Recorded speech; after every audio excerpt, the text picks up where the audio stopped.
Today we'll begin our fiscal year 27 posture hearings with the U.S. Northern and Southern Commands. During the last administration, failed open border policies allowed illegal immigrants to flood into our country and deadly narcotics to poison our people. Criminal cartels exploited that chaos, profiting from drug and human trafficking, and threatened our communities. At the same time, reckless defund the police efforts weakened law enforcement and made America's cities less safe. President Trump came into office pledging to fix those failures. 1 year later, we're seeing the results. We have finally achieved operational control of the southern border.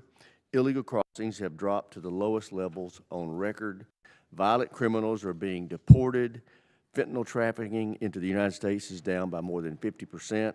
Overdose deaths are declining nationwide, and crime rates have plummeted, especially in cities where the National Guard is supporting local law enforcement. But defending the homeland does not stop at our borders. It also requires confronting threats at their source. The President's made it clear that narco-terrorists, and hostile foreign powers will find no sanctuary or foothold anywhere in our hemisphere. Operation Southern Spear is dismantling cartel networks before their drugs cross our borders. Maritime narcotics trafficking has been substantially reduced.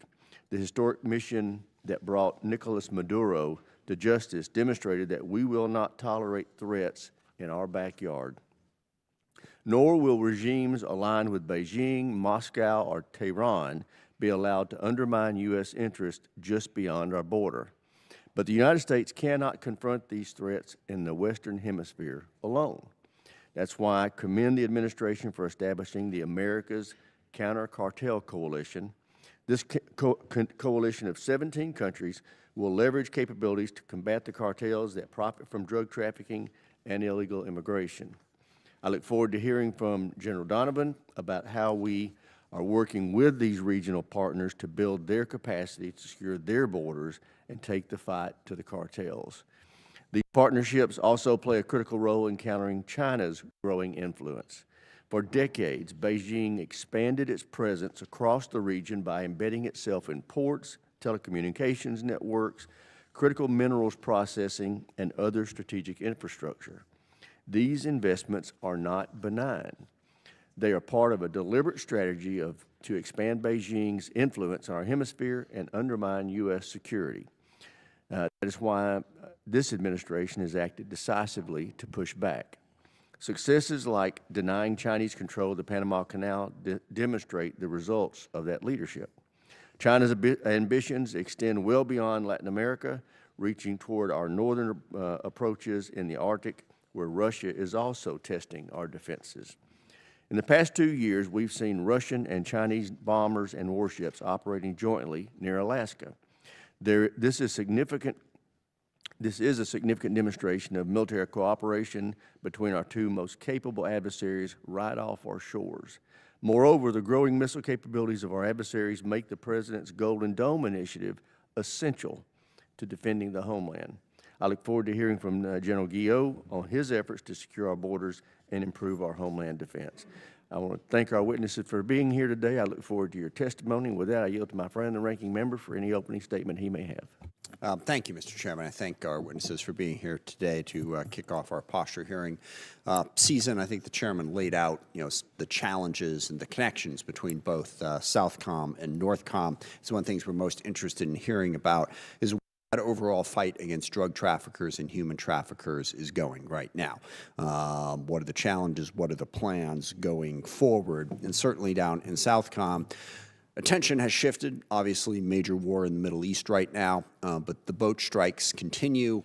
The Venezuelan government is still an issue in terms of, their stability, how they're contributing to the region. This committee could really use an update on what's going on with that. What's the plan going forward? And specifically, what results are we seeing in terms of the drug trafficking issue? Drugs are still a major problem in the U.S. The drug cartels are still a major problem. Where does that fight go? And then it connects, obviously, Southcom and Northcom with what's gone on in Mexico, assassination of the the killing of the drug cartel leader and then the violence that followed that, really want to get an assessment from both of you, all three of you actually, on where that fight is going, what you think the most crucial steps are going forward. And to the chairman's point about the coalition that's trying to be pulled together, I think that's absolutely a crucial part of this.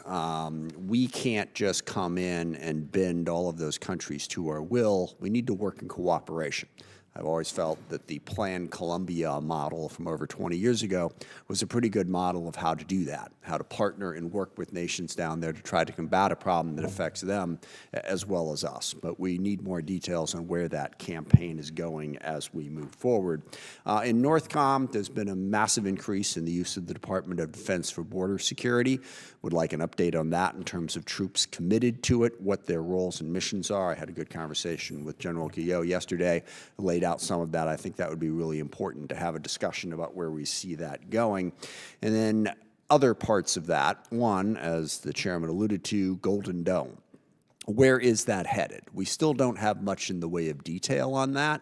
Now, Golden Dome contains a whole lot of very important technologies that we're going to work on one way or another, whether it's domestically to prepare us for whatever contingencies we might have overseas. Counter-drone, counter-missile technology is crucial. We want to make sure that money's being spent intelligently. I still worry that this mythical vision that somehow we're going to block every single thing that could possibly come into the U.S. from a missile or drone capability could lead to some very big mistakes in terms of what we spend money on. We need a defensive capability. We also need to be mindful of the fact that no matter what it is, it's not going to be perfect.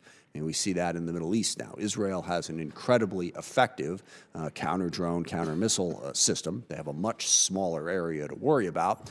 And still, in a conflict with Iran, some missiles do get through. How does that factor into our strategic planning as we move forward? I'll close with three sort of problems, concerns. One is the use of the Department of Defense domestically. That has calmed down recently as we've shifted focus, as I said, to Iran. But the use of active duty troops in Los Angeles, the use of guard units in Chicago and Portland and other cities is deeply troubling to me and many members of this committee. The role that our military plays in domestic law enforcement should be pretty close to nothing. So we're worried about where that's going, so curious to hear what the plans are in terms of using those domestic forces. And then we have the counter-drone problem that we saw show up down in El Paso. It is just not good for the FAA to shut down a major domestic airport. They said they were going to shut it down for 10 days, which caused all kinds of problems. Turns out just to be closer to 10 hours. But the lack of coordination and communication between DOD, CBP, and FAA, to throw a bunch of initials at you, is a major problem. Yes, we need to be able to defend against the drone threat. We in the NDAA last year passed a significant piece of legislation to try and address that. But that has to be coordinated with protecting domestic air travel. We can't be taking random shots at what we think are drones and wind up disrupting domestic air travel. So I really want to know what's happening in terms of getting that straight and making sure that something like El Paso does not happen again. And the last point, what is all of this costing? This is a major, major concern for me. The president plans to submit a $1.5 trillion defense budget. That is a 50% increase in the defense budget at a time that we have a $38 trillion debt and at a time when just last year we cut taxes by some $4 trillion. Reducing revenue, massively increasing spending when we already had a debt and a deficit doesn't seem like a recipe for a very, very strong country going forward. So we need to figure that out. But specifically, we'd like to know what is it costing to do the boat strikes in Latin America? What is it costing for the massive increases in the use of our military on Border Patrol? And we still have not gotten clear numbers on that from the department. We'd like to get an update and get those specifics. With that, I look forward to the testimony of our witnesses, and I yield back. Thank you, Mr. Chairman. I thank the ranking member. First, a couple of housekeeping announcements. In consultation with the ranking member, we will be conducting our questioning today in a reverse seniority order. So for the staff back in their office, if your member sits on the front row of the dais, you might want to have them get in here. And after completion of the public portion of this hearing, we'll immediately reconvene upstairs for the classified portion.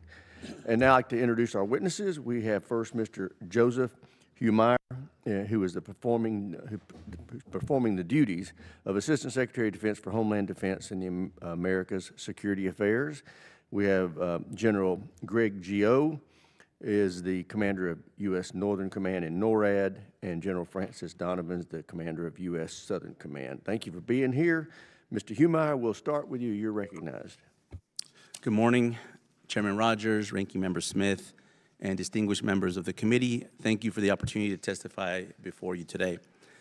I have the honor and the privilege to serve in President Trump's Department of War, performing the duties of Assistant Secretary of War for Homeland Defense and America's Security Affairs. So I want to begin by taking a moment to thank our men and women in uniform, particularly those that serve in critical missions related to homeland and hemispheric defense, especially the National Guard service members that are helping protect America's cities and the military members securing our southern border, as well as the Marine, sailors, and special operations units that are part of Operation Southern Spear and Operation Absolute Resolve, military members like Chief Warrant Officer 5 Eric Slover, and others from Joint Special Operations Command that, through their actions in Venezuela, exemplify the extraordinary bravery of our warfighters and the unmatched capability of the American military. We are in historic times in the United States. Under President Trump and Secretary Hegseth's leadership, we are doing something that has never been done before. In the past, previous U.S. presidents prioritized every region in the world except the one in which we live. Today, we have corrected that mistake. We are prioritizing the Western Hemisphere by making hemispheric defense integral to U.S. homeland defense. And in just 14 months, we have achieved historic accomplishments that put America first, Americans first, and the Americas first in U.S. national security. In my written statement, I outlined several of these accomplishments in line with the 2025 National Security Strategy and the 2025 National Defense Strategy. For my opening statement, I'd like to provide a quick summary. And it begins with our southern border. As President Trump and Secretary Hegseth have said, border security is national security, which is why my first official trip last year was to Fort Huachuca in Arizona to visit Joint Task Force Southern Border. They took me to the front line of our southwest border in Nogales, where I was able to meet with soldiers of the 2nd Stryker Brigade Combat Team. Seeing strikers on our southern border for some can seem surreal, but for our department, it illustrates how we've managed to seal the southwest border in record time by using deterrence and close partnership with federal law enforcement. Today, the department maintains over 12,000 service members along our southern border and has established 6 national defense areas covering 845 miles, or 42% of the border across Arizona, California, New Mexico, and Texas. The military innovation is matched by investments in cutting-edge technology and infrastructure, including to counter unmanned aerial threats and additional miles of border barrier. The result is turning record illegal mass migration experienced during the Biden administration into the lowest recorded border encounters in history. This past January marked the 4th consecutive month decline in border apprehensions, with figures 93% below the historic average. As we sealed our southern border and repelled illegal criminal aliens and others, we began to focus beyond the border. For the first time in history, the department is going on offense against designated terrorist organizations and other major cartels in our hemisphere. Operation Southern Spear is restoring deterrence against narco-terrorism threats in the Americas. And since this operation began, there has seen a 30% reduction of drug vessel movements in the Caribbean and a 25% reduction in the Eastern Pacific.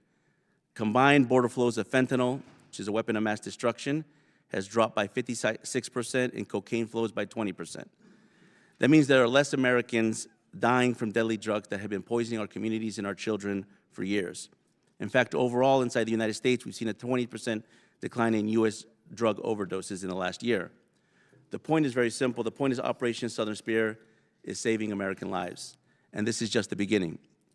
Earlier this month, as both the ranking member and the chairman have indicated, U.S. Southern Command hosted, along with Secretary Hegseth, ministers from 17 countries in Latin America and Caribbean to form the America's Counter Cartel Coalition, a coalition aimed at rooting out narco-terrorism threats through partner-led, deterrence-focused operations. That same week, Ecuador became the first country to conduct joint land strikes in Latin America against cartel infrastructure, bringing collective hard power against cartels and increasing burden sharing. Happy to announce as well as Chile has now become the 18th member of that coalition since last week. Our plan is to continue to transition to partner-led, deterrence-focused operations against narco-terrorist networks that threaten the U.S. homeland, while enhancing our posture to secure immediate security perimeter and key terrain. From Alaska to Greenland and the Arctic to the Gulf of America and the Panama Canal and surrounding countries, the Department is implementing what the NSS has described as the Trump corollary to the Monroe Doctrine, both to defend America's immediate security perimeter and to deny adversaries access to key terrain across the Western Hemisphere.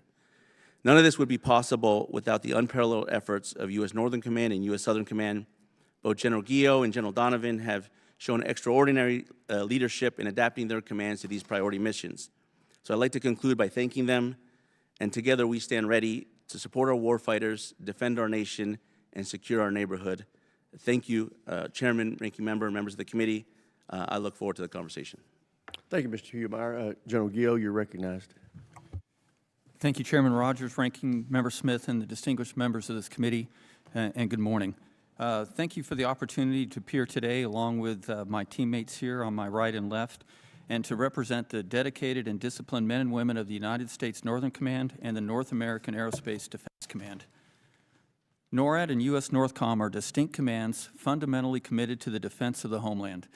As strategic environment has grown more complex, NORAD and NORTHCOM have responded by transforming both commands, having taken on new missions and rapidly implementing innovative approaches to safeguard North America.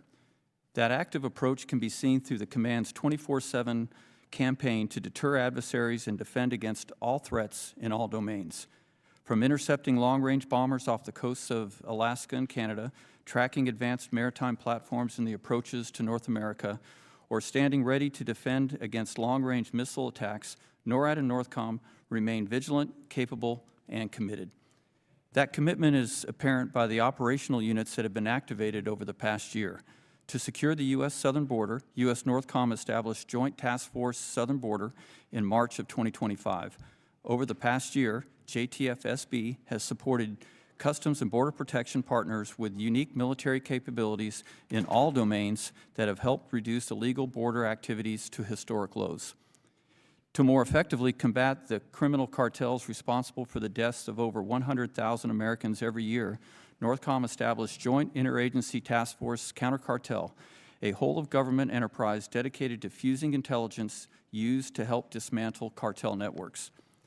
And to accelerate our integrated air and missile defense capabilities, U.S. NORTHCOM stood up Joint Task Force Gold to serve as the operational arm for the future layered defense system provided by Golden Dome for America.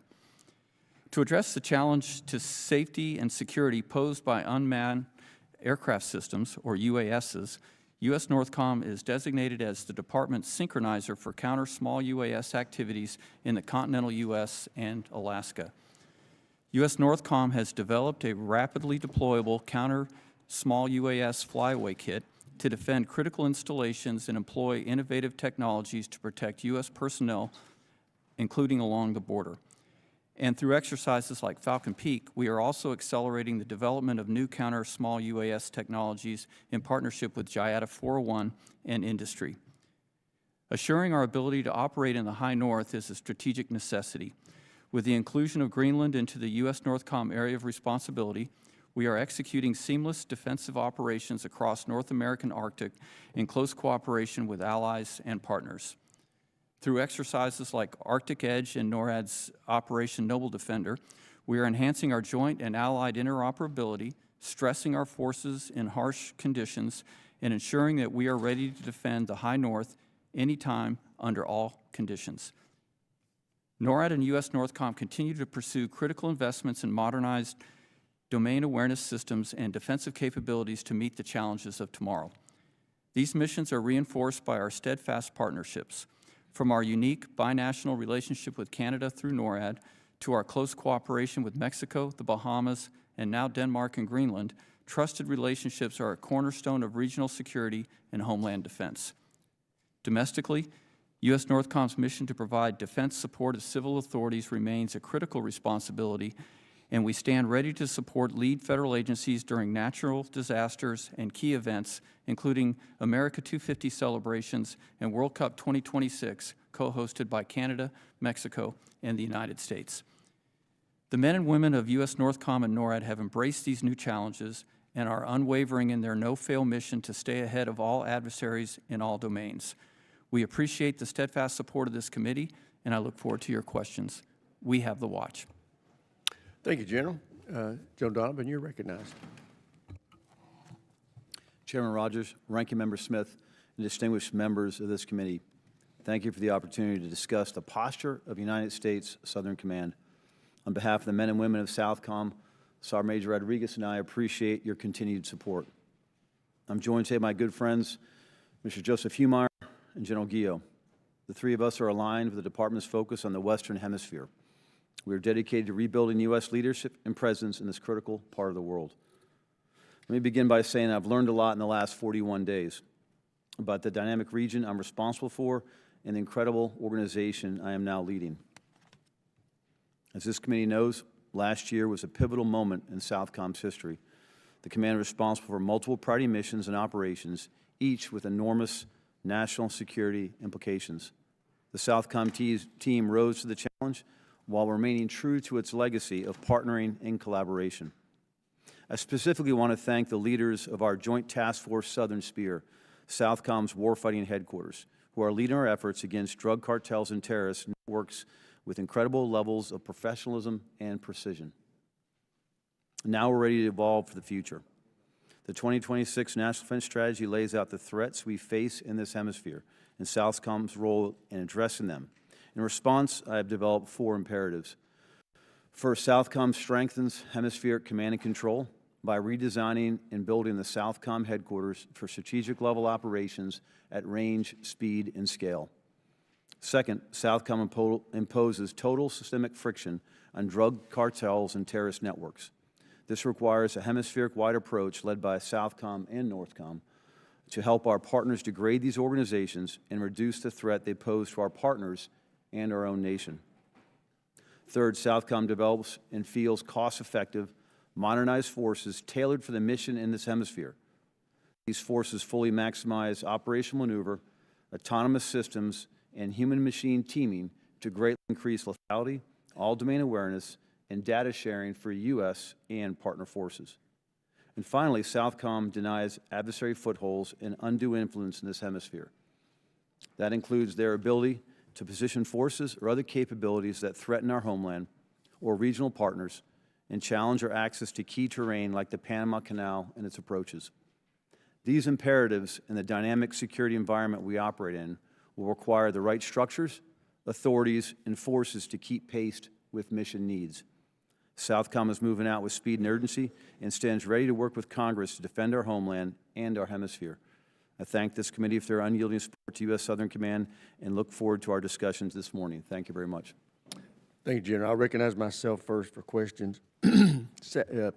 Many have heard me complain from up here that both AFRICOM and Southcom have historically been under-resourced and overlooked. And with President Trump, when it comes to Southern Command, that has changed.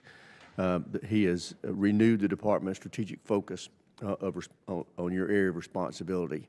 Given this refocus, what is your strategy for Southcom in its way forward with regard to resourcing and capabilities? Chairman, thank you. As I look at, in the past 41 days, I look at the capability of the headquarters I just mentioned, that we have to build the headquarters to actually operate 24/7 across our region. We have, it's the foundation, I consider it a 2-layered cake. The foundation, the base foundation of security cooperation is pretty solid. But I also found that we have some authorities and some really personnel increases we need to ensure that we can actually execute that key mission of partnering across the nation.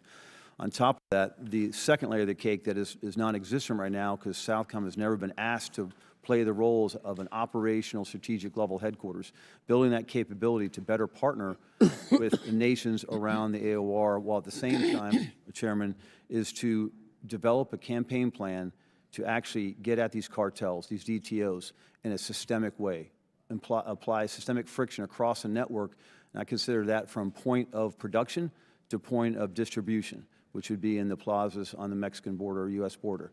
And that's the approach we have moving forward. When do you think that plan will be finalized?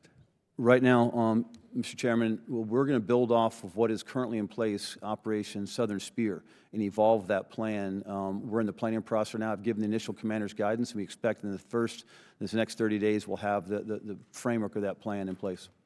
Well, the department has engaged and thwarted the cartels seeking to traffic deadly drugs in the U.S.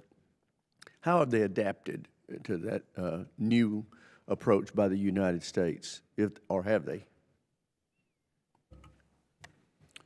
Chairman, I wouldn't provide exact percentages right now. In this time I've watched our forces engage both from partnership and security cooperation and capability building all the way to kinetic operations. My initial assessment is I believe the enemy is adapting, because enemies adapt to pressure. And with our goal of putting, again, friction across this entire network, we are seeing some changes, whether that's additional flows further to the west into the Pacific, or more air traffic, or more in shipping containers as far as illicit drugs moving north. I can't give you percentages, but we know the enemy is adapting to our actions. Are you adapting to those new Yes, Chairman. approaches? Mr. Humeyer, I'm very encouraged by the formation of this Americans Counter Cartel Coalition. But what specifically are we looking for from those partner countries? Is it intelligence sharing, partner-led operation? What are you looking for from those partners? And what are they looking for from us? Yeah, Chairman, I believe it's a little bit of all of the above. Fundamentally, I've been able to visit about 16 countries in the last year in the Western Hemisphere, the majority of that in Latin America and the Caribbean. And the number one response I get from all our partners is why did it take you so long?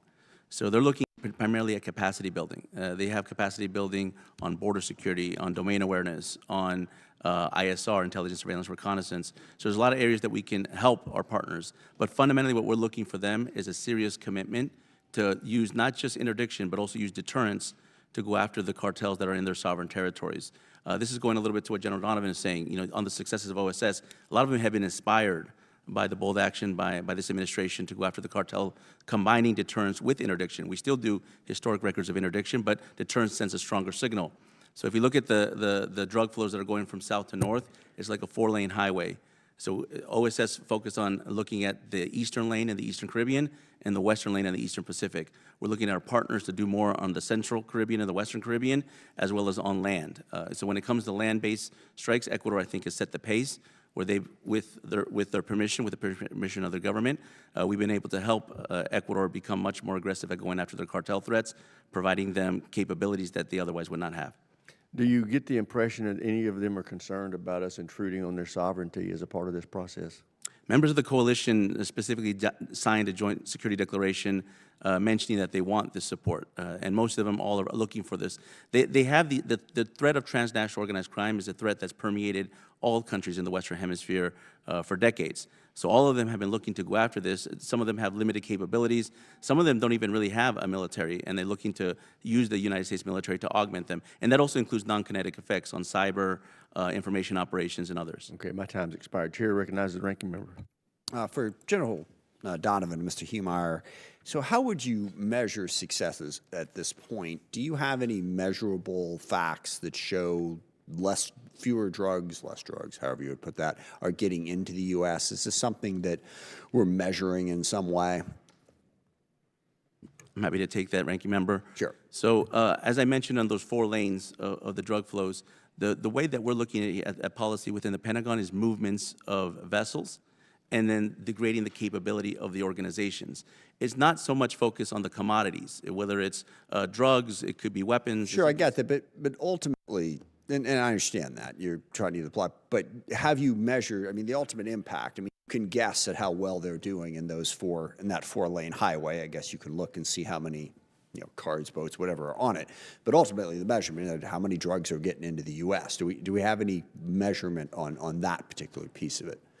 What we've measured, Ranking Member, is the decrease in the movements of the vessels. So there's been a 20% decrease in the Eastern Caribbean on the movement of those vessels. But that's a no in terms of the drugs actually getting into the U.S. I mean, and then look, I don't disagree necessarily with the effort to stop this. I think figuring out whether or not this is working, bottom line is, are drugs getting into the U.S. or aren't they? Well, we went 45 days, Ranking Member, without having a vessel move through the Eastern Caribbean.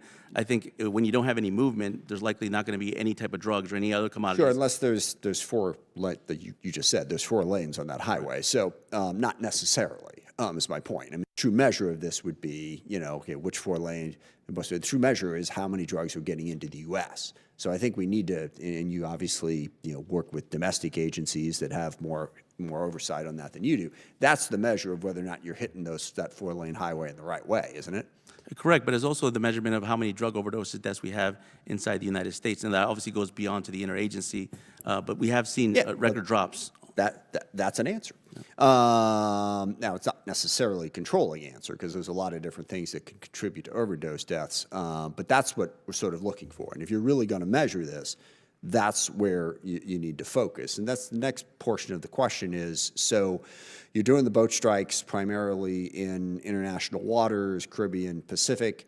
Is there a feeling that you're going to be moving to a lot more terrestrial strikes? Sorry, land strikes, however one would put that. Yes, Ranking Member. So the purpose of the coalition is to look at where our partners are looking at the primary threats that are facing narcoterrorism. In many cases, it is on land. It is inside within and many times on their borders. But those efforts are doing in partnership with these host nation governments and with their permission. So in the case of Ecuador, for instance, they gave us both their consent. So you do not intend to take any unilateral strikes on the sovereign territory of other nations? Ranking Member, I reserve the right in the decision space of the White House and the President to make those decisions. I know at the Department of War— Is that part of the plan at the moment? in the Department of War, we are prepared to give all options to the President, I but what we're understand that, but focused that's on— not an answer to the question. So is it part of, it's not, I think you're saying it's not part of the plan at the moment, but it might be. Currently, we are focused on partner-led deterrence-focused operations through this coalition.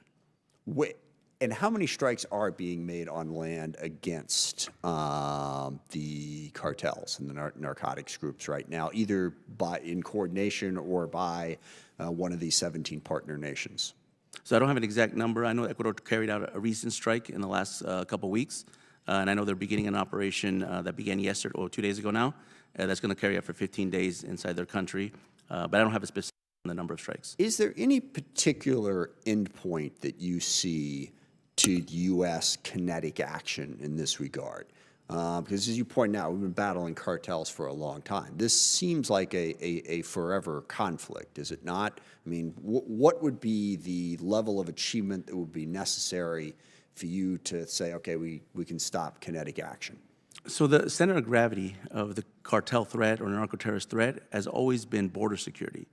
We kind of showed that with sealing our U.S. southwest border and the reduction of movements, both of drugs, but also of all kinds of illicit activity. Sure, and that's good, but the boat strikes are continuing. No, correct, but what I'm saying, Ranking Member, is that the extension of having border security throughout the hemisphere is a big focus, and as we be able to advance on countries securing their border— I got one more thing I got to get in here before I run out of time. So just quickly, there is no particular endpoint to this campaign, and that's something we're going to want to talk about. The second thing, and I'm sorry I took too long on that to not point out, domestically, General Guillot, figuring out how to coordinate properly, as I said in my opening statements with the FAA, we can't be shutting down airports. So if you could just quick comment on what you're doing to get better coordination. I'm out of time, but.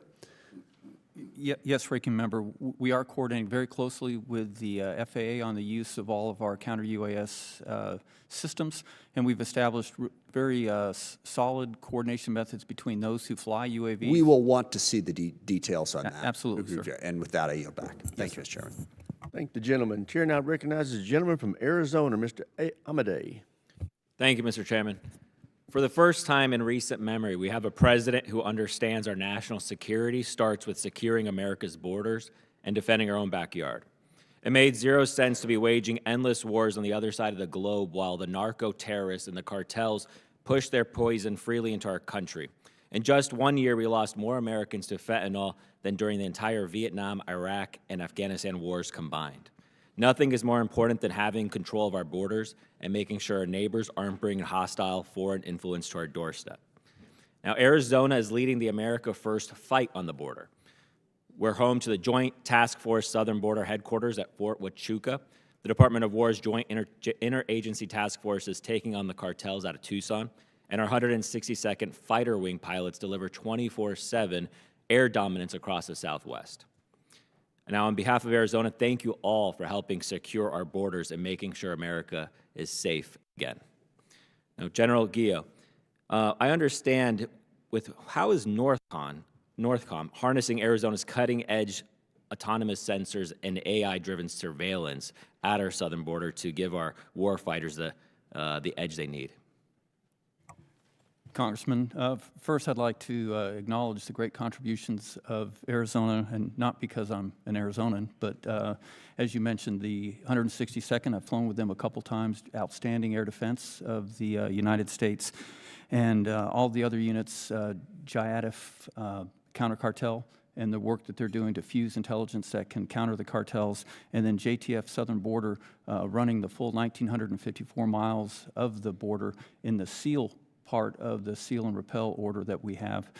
As for the autonomous sensors, I'm a very, very strong proponent of those. And as the Customs and Border Protection fields more of those across the border, what that does is, one, it reduces the reliance on soldiers and Marines to backfill that, and two, is it allows for much faster response to illegal activity at the border. So as CBP is able to put more and more of those into place, it'll be integrated into the systems that we've moved down to the southern border as part of JTF-SB to complete and hold that seal. Very good. And thank you again for helping secure our border, General, because, you know, my district is actually probably one of the most important districts in terms of the cutting edge of AI, right? We have TSMC, we have all the semiconductors, and under the Biden administration, we had tens of thousands of Chinese nationals cross our southern border. And now that it's sealed, thanks to the U.S. military's help, we're no longer going to have that type of influence be exploited. And General, you testified that hundreds of drones are invading the airspace of our most sensitive military bases. I know we have many military bases at our southern border, like Fort Huachuca. Now, what additional resources or authorities do you need from us to fully secure the southern border against drones, tunnels, and other threats, and especially our airspace on our bases? Congressman, you'll hear something from me you probably rarely hear, but last year we asked for 4 counter-UAS authorities, and all 4 have been granted over the past year. So we do not lack any authorities now. We just need to work with industry to field the systems at all the bases, such as at Davis-Monthan, to ensure that all of the bases have the systems they need to counter the drones. And we've worked very closely with Davis-Monthan. In fact, did a validation exercise over this past year on how Northcom can come in with a flyaway kit on a moment's notice to help them seal. And this was in an exercise, but we stand ready to do that at any time. Very good. Thank you. Now, Mr. Humeyer, I applaud your success in capturing Maduro, but a potential power vacuum might be open for our enemies. Now, how are you making sure enemies don't just buy or bully their way back into the region? And how do you see the threats by China and Russia towards regional oil and gas and strategic minerals, ports, and tech going? Yes, thank you, Congressman, for the question. Venezuela is an ongoing effort. It's an effort that's going to require persistent engagement, and what we're doing is we're trying to level that engagement across the interagency, frankly. But within the Department of War, we're focused on the first phase of the 3-phase plans that Secretary Rubio has outlined: stabilization, recovery, and transition. So the Department of War has focusing on the stabilization aspect of that plan, and that stabilization aspect requires us to have persistent engagement with the Venezuelan government and the Venezuelan armed forces. We have that engagement. Both General Donovan and I have been able to visit Venezuela in recent weeks, and we've had discussions with the Venezuelan government, and as of today, they are continuing to comply with a lot of the security guarantees that we've been asking for, both for our personnel or our embassy on the ground, as well as any kind of presence of any threats, external and internal, to the country and stability of Venezuela. Thank you. Gentleman's time's expired. Chair now recognizes Dr. Conaway. Thank you, Mr. Chairman. Mr. Humeyer, you addressed the continued threat of unmanned aircraft systems in your testimony. Do you believe that continued investments in UAS and counter-UAS are essential to adapt to the modern battlefield? I'm very interested in this question because I do believe we need to test, evaluate, and demonstrate the integration of improved munition payloads and improved unmanned aircraft systems. Absolutely, Congressman. I strongly believe that counter-UAS is going to be not just the next frontier, it's the current frontier of the battlefield. We're seeing that as far afield as in places like Ukraine and the Middle East, but obviously we're also seeing that on our southern border, as General Guillo has attested to. And I could say that in the Pentagon, at the policy office, we've been able to streamline the coordination process on counter-UAS authorities, statutory authorities from 130I, to reduce that time frame for 80%. We have more to go, but we want to make it fast so that the battlefield commanders have all the authorities they need to engage the threat. Thank you. And sticking with you, Mr. Humir, recent events and actions of the administration are of great concern. In particular, I'm extremely worried about the cost of numerous military operations that the President has directed across multiple theaters. I'm concerned, of course, about the human cost. The most recent military operation in the Middle East has led to the tragic loss of 13 service members in that theater. These operations also have a significant cost in dollars to taxpayers and in terms of the wear and tear on our equipment and future readiness. The administration's national defense strategy explicitly states that we need to be clear-eyed about the threats we faced as well as resources available to confront them. But in order to do so, this committee needs to know the total costs of these operations. So, what is the total cost of these operations, specifically the Operation Southern Spear and Absolute Resolve in dollars and in wear and tear on our equipment? Congressman, I'm happy to take questions regarding costs back to the Office of the Comptroller to get you specific answers on the financial costs. Operation Southern Spear is ongoing, so that the costs are going to continue to develop as we engage in that. But one of the purposes of the America's Counter-Cartel Coalition is to share that burden with our partners that are collectively have a responsibility for hemispheric defense. So I'm happy to take that question back to the Comptroller. And one point, Mr. Congressman, I can't speak to other conflicts in other places, but I can speak to the commitment that this administration has to making sure that Western Hemisphere and Homeland Defense are a top priority mission. I think that's evidenced by the fact that even during the conflict in the Middle East, both President Trump and Secretary Hexet were present in Florida for our coalition in the SHIELD Summit of the Americas. And so right now you're unable to give us any cost to date on these operations? No, I could take it back and talk to the Comptroller. Moving on. In January, after Operation Absolute Resolve, the President Trump stated that he would run, or the United States rather, well, he would run Venezuela.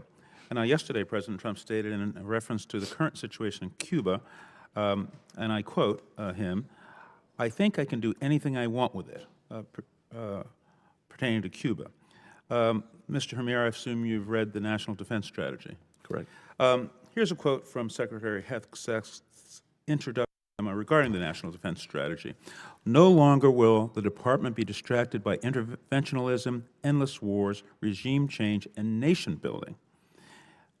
Given that statement and your understanding of the National Defense Strategy, I assume you remember reading this line, I would have to say that the President of the United States seems to think that he can do what he wants, not with one, but two, or maybe more countries that fall directly under the very definition of regime change and intervention.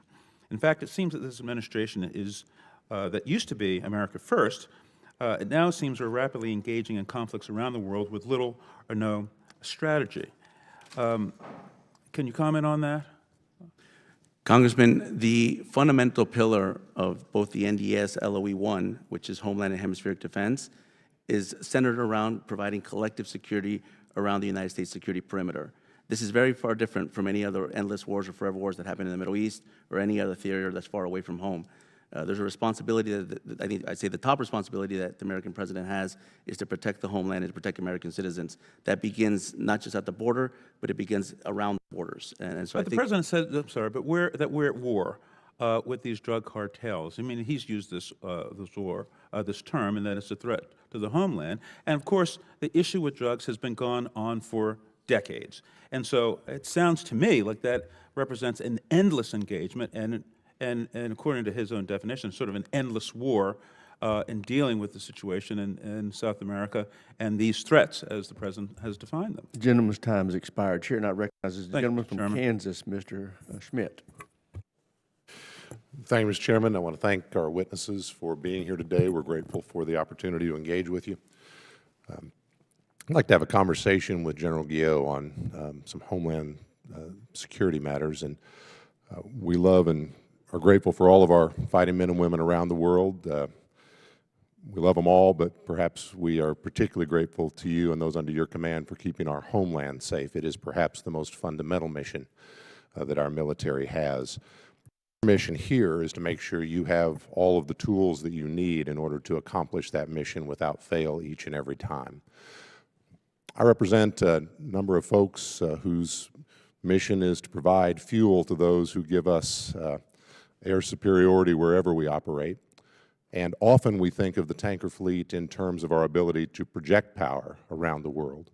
But I'd like to get your thoughts on several things related to the tankers and their importance and where we might do a better job of providing you what you need in terms of the Homeland Security mission. Thank you, Congressman, for acknowledging the great role of the tankers. Often when we look at the air defense of the United States, we focus on the fighter aircraft that are on alert and scramble to make the intercepts, but every single one of them is enabled by a series of tankers that are behind the scenes, keeping the fight going. In fact, just over the weekend, we had several Noble Eagle scrambles, and the critical key to success for all of those was the fact that we not only had the tankers airborne, but we were able to scramble more tankers from across the country to get there to keep the fighter aircraft flowing for the duration of those. What I think that we could do is continue to modernize. You know, obviously we're relying on KC-135s primarily for NORAD.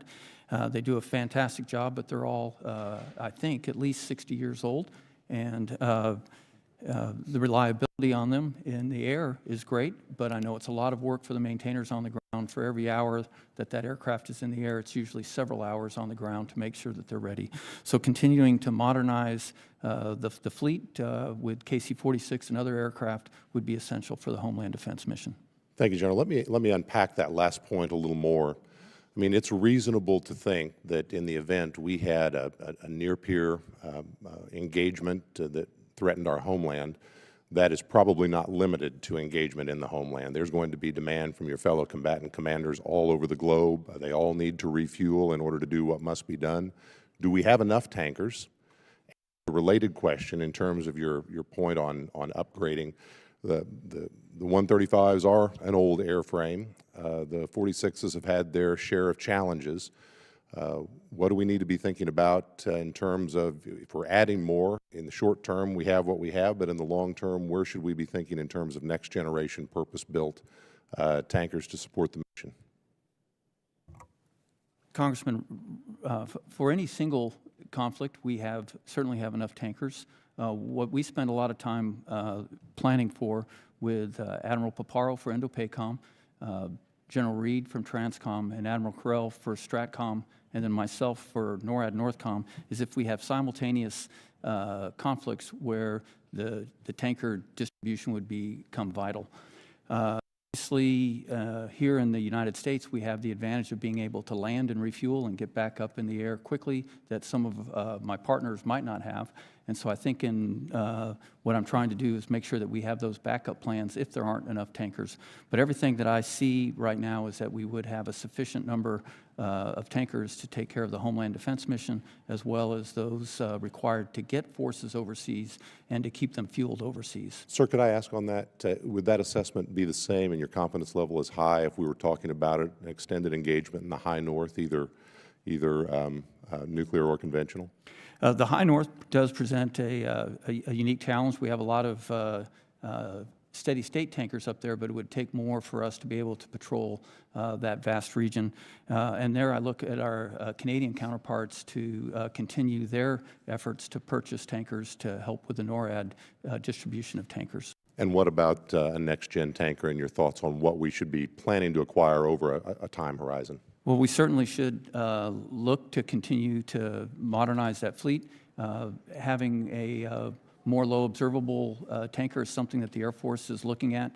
That is not as important for the Homeland Defense mission. So I think if we get those new tankers, that they should push forward to the overseas fights with the advanced capabilities, because the tankers that we have now would be certainly sufficient for our role in the homeland. Gentleman's time's expired. Chair, and I recognize the gentleman from Missouri, Mr. Bell. Thank you, Mr. Chair, Ranking Member. Quickly, one thing that I will take exception with is, Mr. Chair, you announced that you were reversing the order from junior to senior, and there are some in here that thought we were going first because we're important, but now they know. Um, and on a serious note, this committee is and should be one of the most bipartisan, if not the most bipartisan committees, because national security should be above partisan politics. And Mr. Humeyer, you mentioned that for the first time in history, there's an administration that is putting protection of this hemisphere as a priority. And in my opinion, whether you intended it or not, I think that is very disrespectful to the men and women who served this country, lost their lives paying the ultimate sacrifice. And it's okay to lift your guy, your administration, but there's no need to disrespect the sacrifices of those who came before. General Guillot, a lot of attention has been placed on Greenland. Already, the United States operates critical assets on the territory that support missile warning and space surveillance, and that presence exists because of decades of defense cooperation with Denmark and Greenland. Yet in recent months, we continue to hear deeply concerning and harmful rhetoric from the White House about the United States potentially taking control of Greenland, whether through acquisition or even potentially by force. Just the suggestion of invading a sovereign NATO ally has raised serious concerns amongst our partners. From a military standpoint, isn't it our strongest strategic advantage in the Arctic the fact that we already have trusted allies who allow the United States to operate critical defense infrastructure on their soil? Congressman, I have great appreciation and respect for the leadership of Greenland and also my counterpart in Denmark that allow us to operate out of Patuxent Air Base, or Space Force Base, excuse me, that you just mentioned, as well as other locations throughout Greenland that not only give the space capability that you described, but we can also operate the fighter aircraft and the tanker aircraft that give us that first line of defense against any adversary that might approach us from the north. And Mr. Humeyer, I think I pronounced your name wrong. I apologize. Would you agree? Yes, I agree, Mr. Congressman. And just to say, I don't have a lot of time, so sure, I'm going to keep Mr. Congressman, just to say the point on Greenland, just the fact that we have the 1951 treaty has allowed us to give, through partnership with Denmark, capabilities to enhance and refurbish not just the Patuxent Space Base, but other locations that we used to have during World War II to harden that security. But those strategies, those partnerships are one of our greatest strategic assets, if you will. Correct, Congressman. And my understanding is that those conversations Let me are still turn. I'm ongoing. going to reclaim my time. Let me turn to another critical partner that this administration has repeatedly treated with hostility. The United States and Canada share one of the most integrated military partnerships in the world through NORAD, where two sovereign nations jointly defend the skies of North America. General Guillot, would you agree that the U.S.-Canada partnership is the cornerstone of continental defense, and that maintaining that level of trust and coordination is essential as we modernize NORAD to address threats like cruise missiles, hypersonics, and unmanned systems? Congressman, the relationship in the binational command has been the only one in the world since 1958 where, and in this case, U.S. and Canadian military members work side by side. The mill-to-mill relationship is outstanding, and as you mentioned, we have some very challenging threats to address, and the NORAD modernization program, which is both a U.S. and a Canadian program, are instrumental to making sure that we stay ahead of the adversary. And Mr. Humeyer, would you agree? I do agree. I think we've gotten historic increased commitments from Canada at the Hague Summit for 5% of GDP on national defense, as well as 3.5% on core defense. And our department has been working very closely with the Canadian counterparts to review at the technical level where those defense dollars are being spent. And Mr. Congressman, I'll just say to the broader question, and I appreciate that you saying that national security is a bipartisan issue. Absolutely, I agree 100%. Also being one of those individuals that have served in uniform for 8 years, I think that a lot of the issues that we're dealing with transcend politics. But I will say that having Gentleman's that Latin time's America, expired. Chair now recognizes the gentleman from Virginia, Mr. McGuire. Thank you, Mr. Chairman. And thank you to our witnesses for being here. Thank you for your service. You know, we have the best military in the world, and the whole world has been watching I've had former veterans I served with tell me they're just proud to be Americans, watching the professionalism with Operation Midnight Hammer, Operation Absolute Resolve, and Operation Epic Fury. Most of my time in the SEAL teams was in Southcom. So I guess, General Donovan, I just got a message from some of those war fighters, and they had a message for you for the cartels. And they said, give no rest for the cartels. Let's wear them out. No safe spaces. I'm sure you can concur with that. This question is for Mr. Humeyer. We talked earlier about Nogales Pass. I went to go visit. When I was there, I talked to the 10th Mountain Division General in charge of our security. I talked with Tom Homan and everyone else. And we talked about counter-U.S. policy. And I understand that we, in the last NDA, gave 4 permissions. One of the things we identified was a 2020 DOJ advisory. And we made a recommendation to this committee and entered into the record that advisory and an oversight committee that they rewrite it. And President Trump put out an executive order giving the DOJ 30 days to rewrite that. Do you know the status of that right now? I don't, Congressman, but I'm happy to take that back and get a response for you. That sounds great. And talking about Southcom, again, Mr. Humeyer, should we expect changes in military presence and tempo in Southcom right now? Well, I would defer to General Donovan on that, but I would say that we are looking to engage Southcom, and this is in reference to my previous response, in ways that we haven't. That theater has been neglected for many years. I've looked at Latin America for 20 years, and the level of engagement that we have today, and this is by testament to the partners, is unprecedented in recent history. I'm so glad President Trump puts a priority on protecting the homeland, and with the help of the military, we've secured our border in just a matter of weeks. Border crosses are down to pretty much 0. And of course, we are working, you guys are working really hard to secure and stop the cartels. General Donovan, given everything happening in the Middle East and the demands being placed on joint forces elsewhere, are you confident you will have the forces you need to successfully execute the theater campaign plan? Congressman, thank you.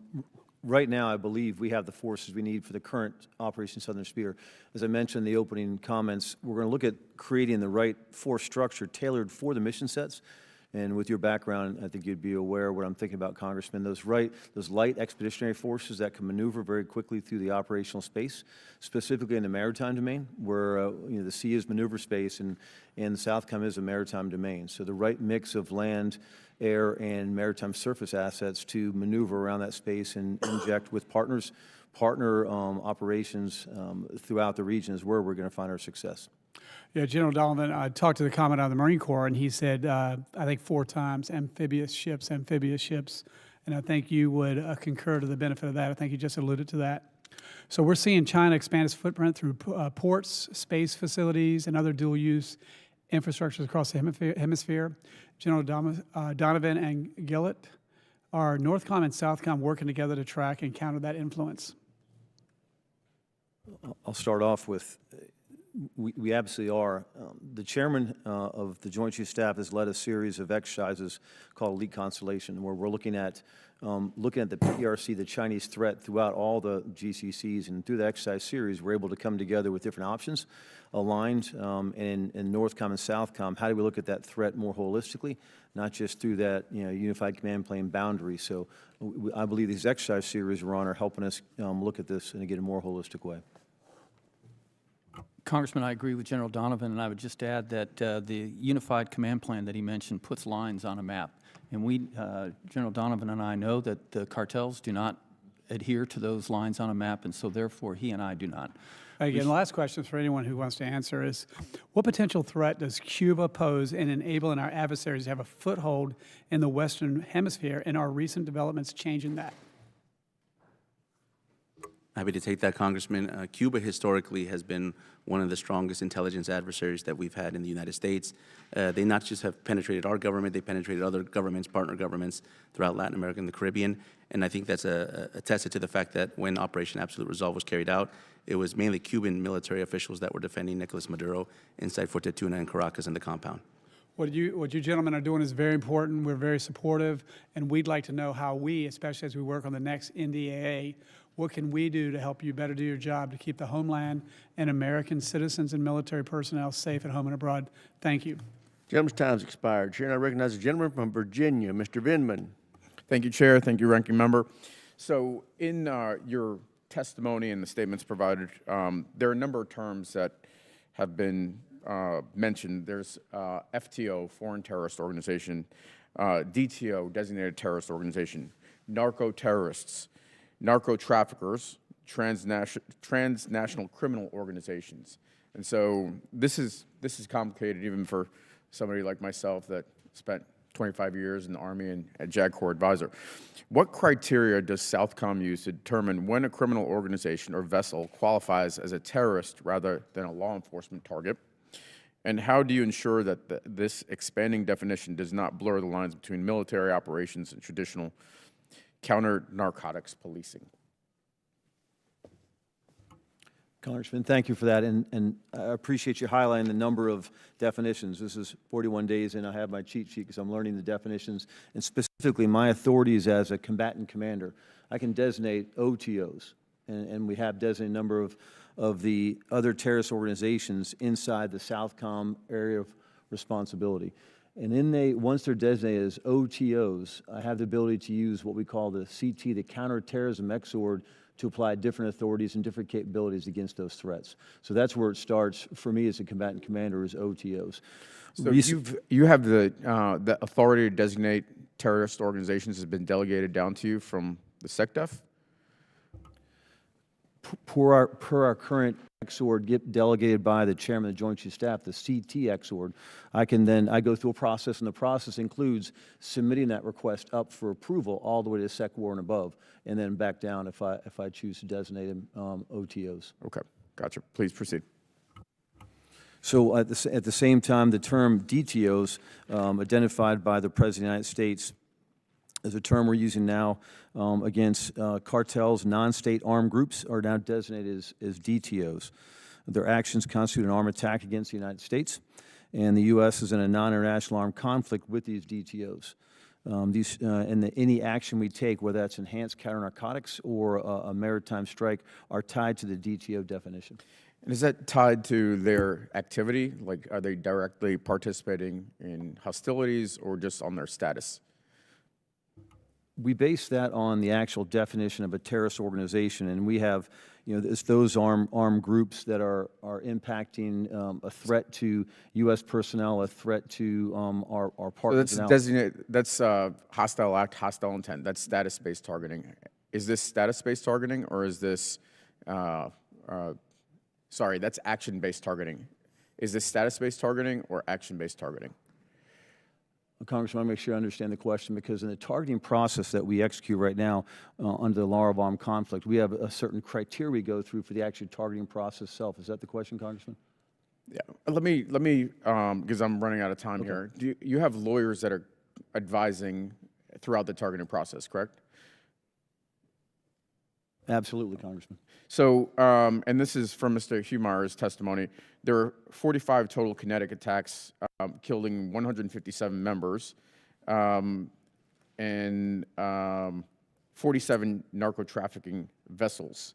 How many survivors in those strikes?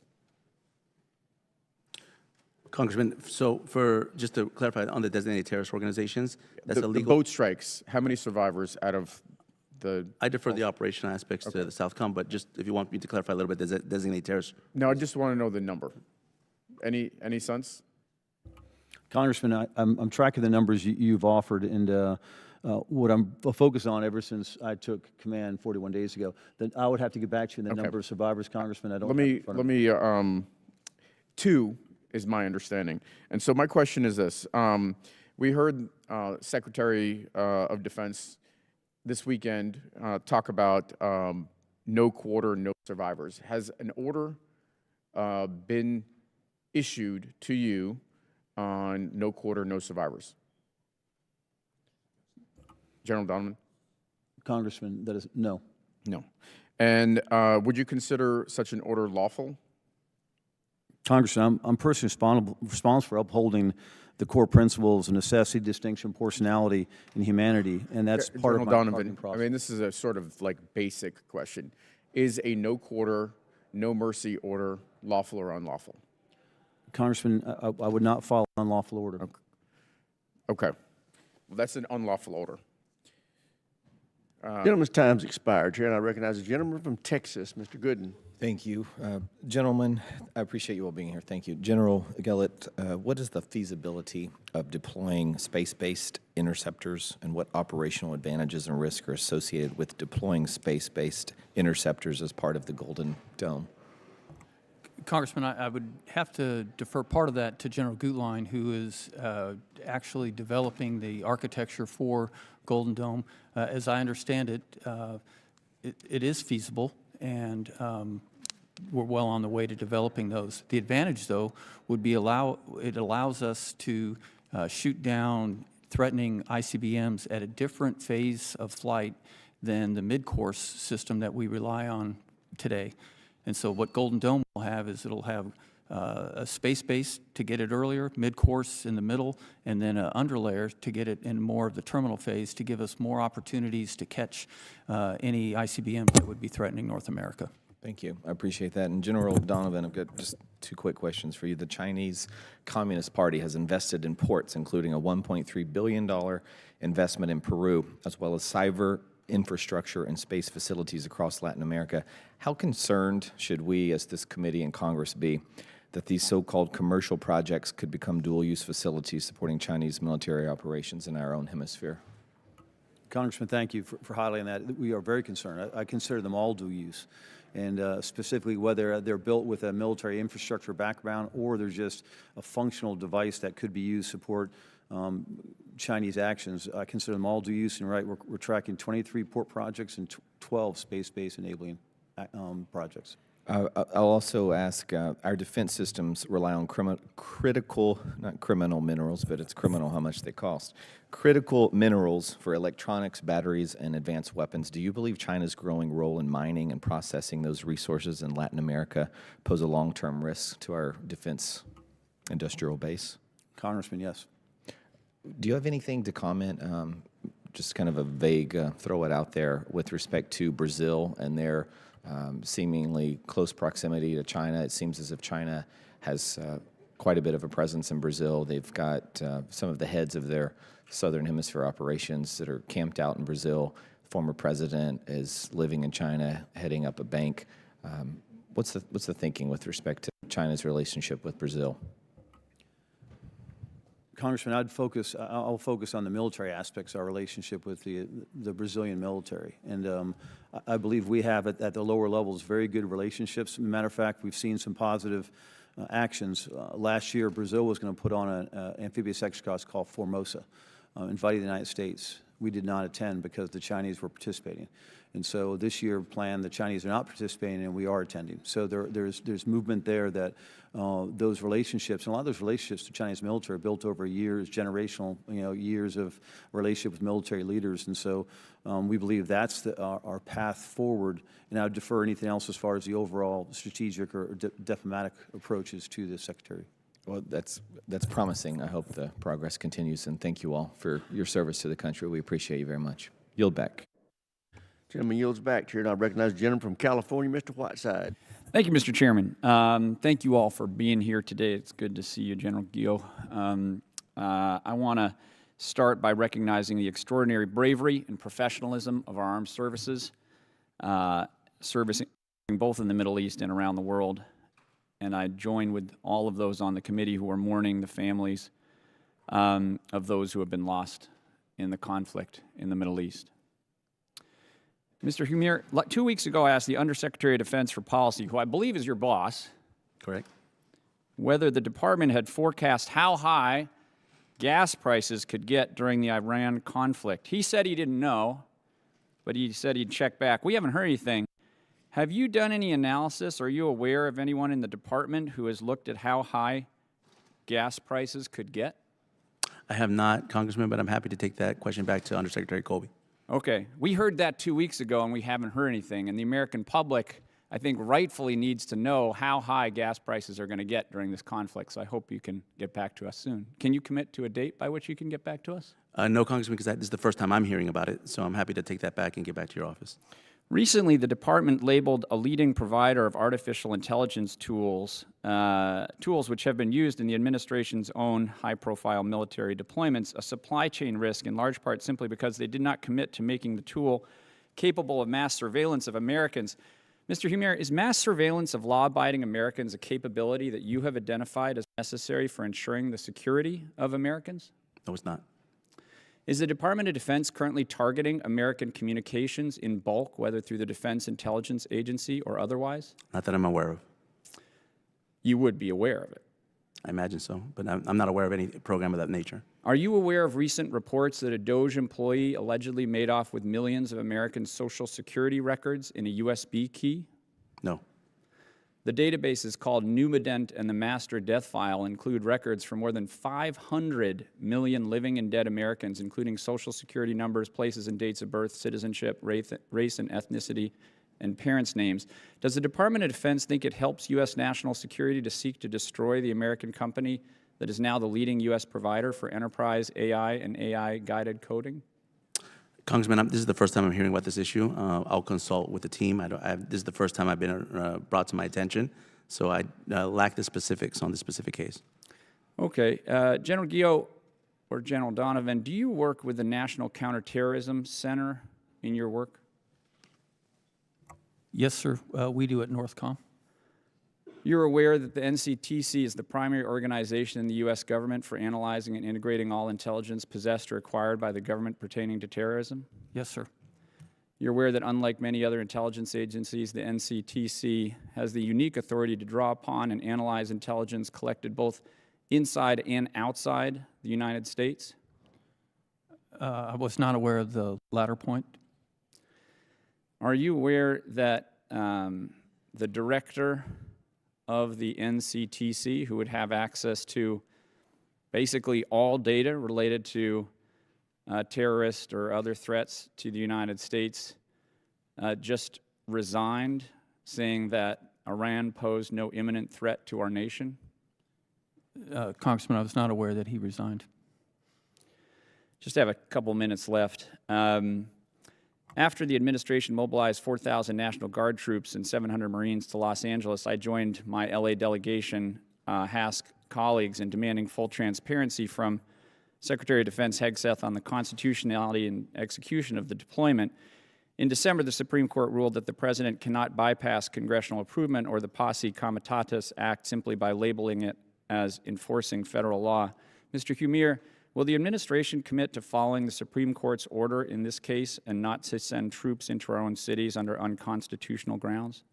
My understanding, Congressman, is that the constitutional grounds that the department has used are both Title 10 or Title 32 authorities that allow the department to be able to deploy forces at the discretion of the governors under Title 32 or discretion of the president under Title 10.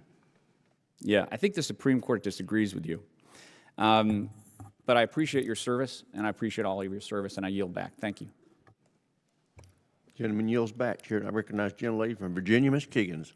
Thank you, Mr. Chair, and thank you to our panelists for being here and for your service to our great country. I have the privilege of representing Virginia's 2nd District, so Hampton Roads, home to our East Coast Navy. But this past week, we had a tragedy occur at one of our college campuses. We had a shooter who walked into Old Dominion University and targeted our Army ROTC students there.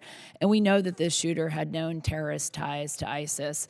And the fact that he was walking around openly on the streets of our city is very infuriating to me. Part of the problem is state law. We have in Virginia that colleges and universities cannot vet criminal histories of people who are admitted to their campuses. But the reason I bring this up is because I'm worried about the terrorist cells that are in this country. We saw 14 million people walk across that southern border during the last administration. We know that there are people in this country that want to do our country harm, and that was on full display in Virginia this past week. So I'd like to hear from you. I know we've talked a lot about drug trafficking and cartel activity and how that activity has changed, with the change of administration here in Washington. So what about terrorist activity?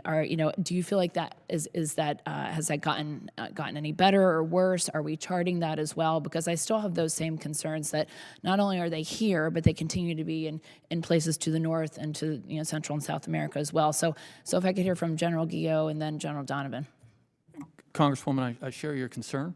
One of the important roles I think that I have as the NORTHCOM commander is to ensure that there is not a seam between Homeland Defense and Homeland Security that could be exploited by an adversary. Therefore, that in cooperation with the intel agencies, federal law enforcement, and also Special Operations Command, SOCOM, we host a CT summit every year where we look at that seam to make sure that anything that the law enforcement community knows, the military knows, and anything that primarily CENTCOM and SOCOM know from overseas on operations that could come into the homeland is known by all of us.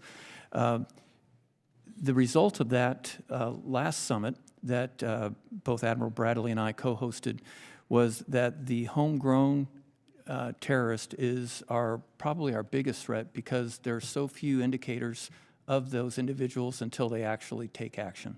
On those that are actually directed by another terrorist agency, we usually see that, for instance, an ISIS or an Al-Qaeda directed, but the homegrown, we don't. And so we work very closely with FBI and others to try to find any indications that we can of that. And again, to close, I share your concern, because I think that is our biggest threat. Great, thank you. Congresswoman, thank you. I believe the Southcom role is to be that forward area defense for the United States of America. So we participate in the same types of forums that General Guillot mentioned. We submit on conjunction with U.S. Special Operations Command a CT risk assessment, where we look at that global risk, and then where does that global risk reside? Those entities reside in South America, Central America, the Caribbean, to ensure that we're part of that same discussion, and when capable and with the right authorities, we can act on those threats before they actually make it into the homeland. So very much linked through U.S. Special Operations Command.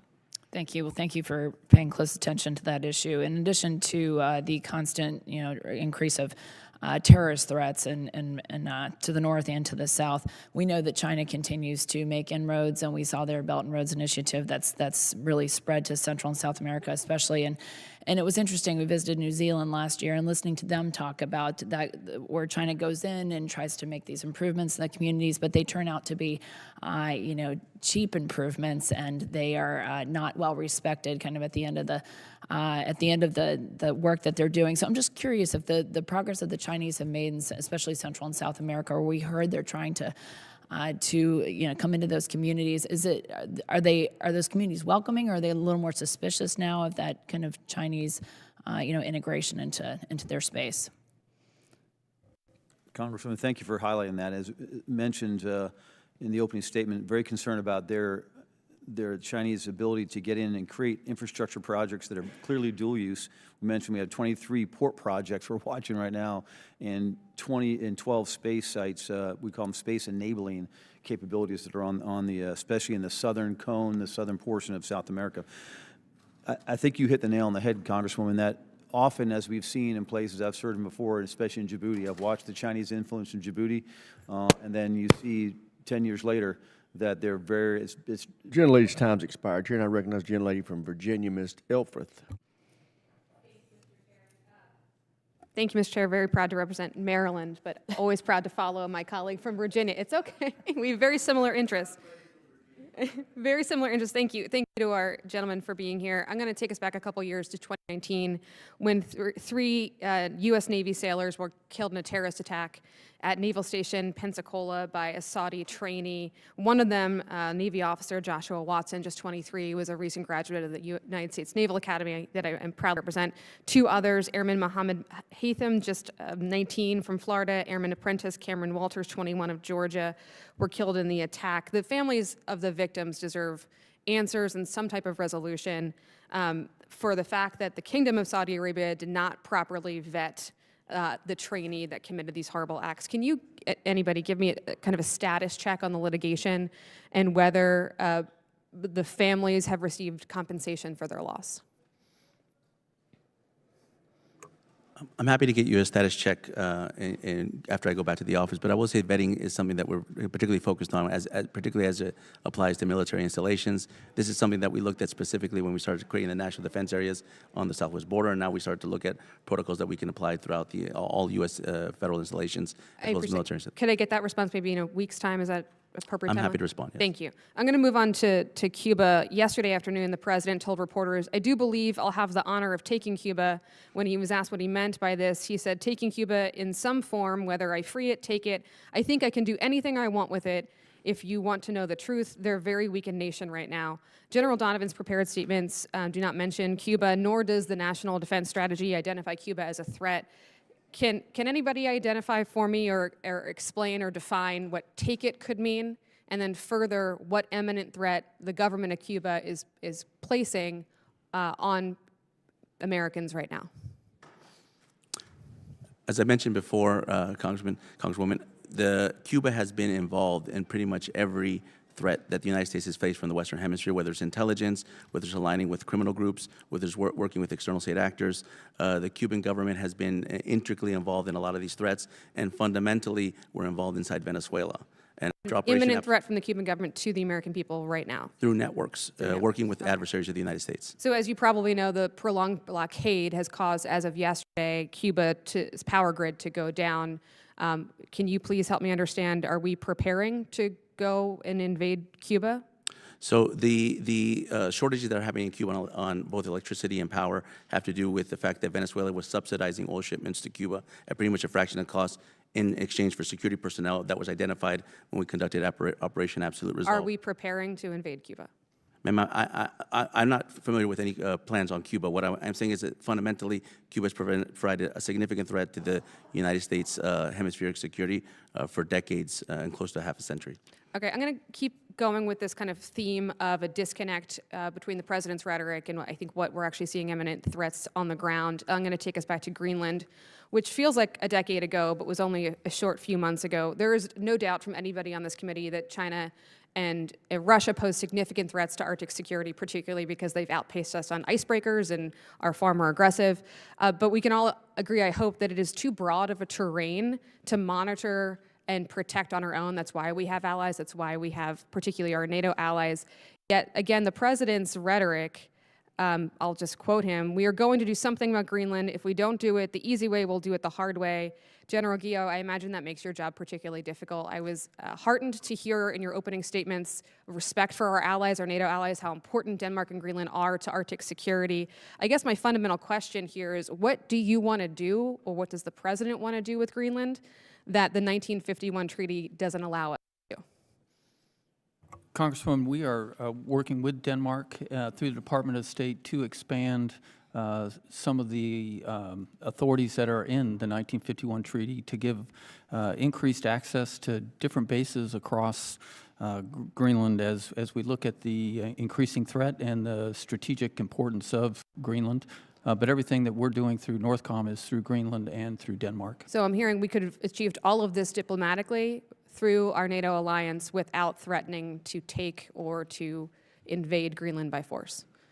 Well, I can speak to the mill-to-mill portion, and we have a very strong relationship with Denmark. And I want to commend you for maintaining that relationship despite what some of the news or what the president may say. I think the mill-to-mill relationship is essential here, despite that rhetoric. With that, I yield back. Thank you, Mr. Chair. Gentlelady from the great state of Maryland yields back. Chair now recognizes the gentleman from Indiana, Mr. Mesmer. Thank you, Mr. Chairman, and thank you to the witnesses for being here today. General Guillot, I know you've been heavily engaged with General Gutlein and his team on the development of the Golden Dome architecture. What systems are most important requirements for Golden Dome to focus on to fulfill its strategic mission?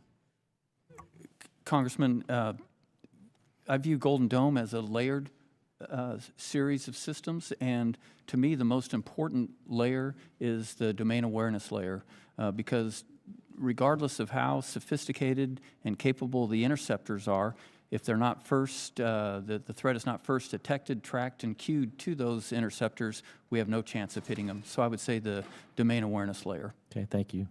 You've previously stated that you predict capability will arrive sooner rather than later. Are you still confident that that'll happen? Yes, Congressman, I'm still very confident. Okay, thank you. General Geo, as threats to the homeland continue to evolve, how is NORTHCOM adapting to emerging challenges such as hypersonic weapon systems of our adversaries?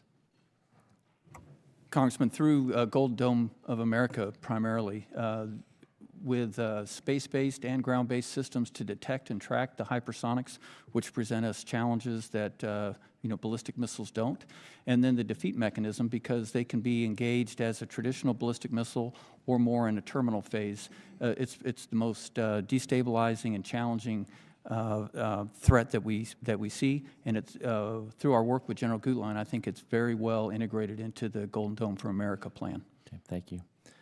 General Gutlein, reports also indicate Russian submarines have been increasingly active in out-of-area patrols near the U.S. coast, including the deployment of submarine in January to escort a sanctioned oil tanker, Marinera, across the Atlantic amid U.S. enforcement efforts.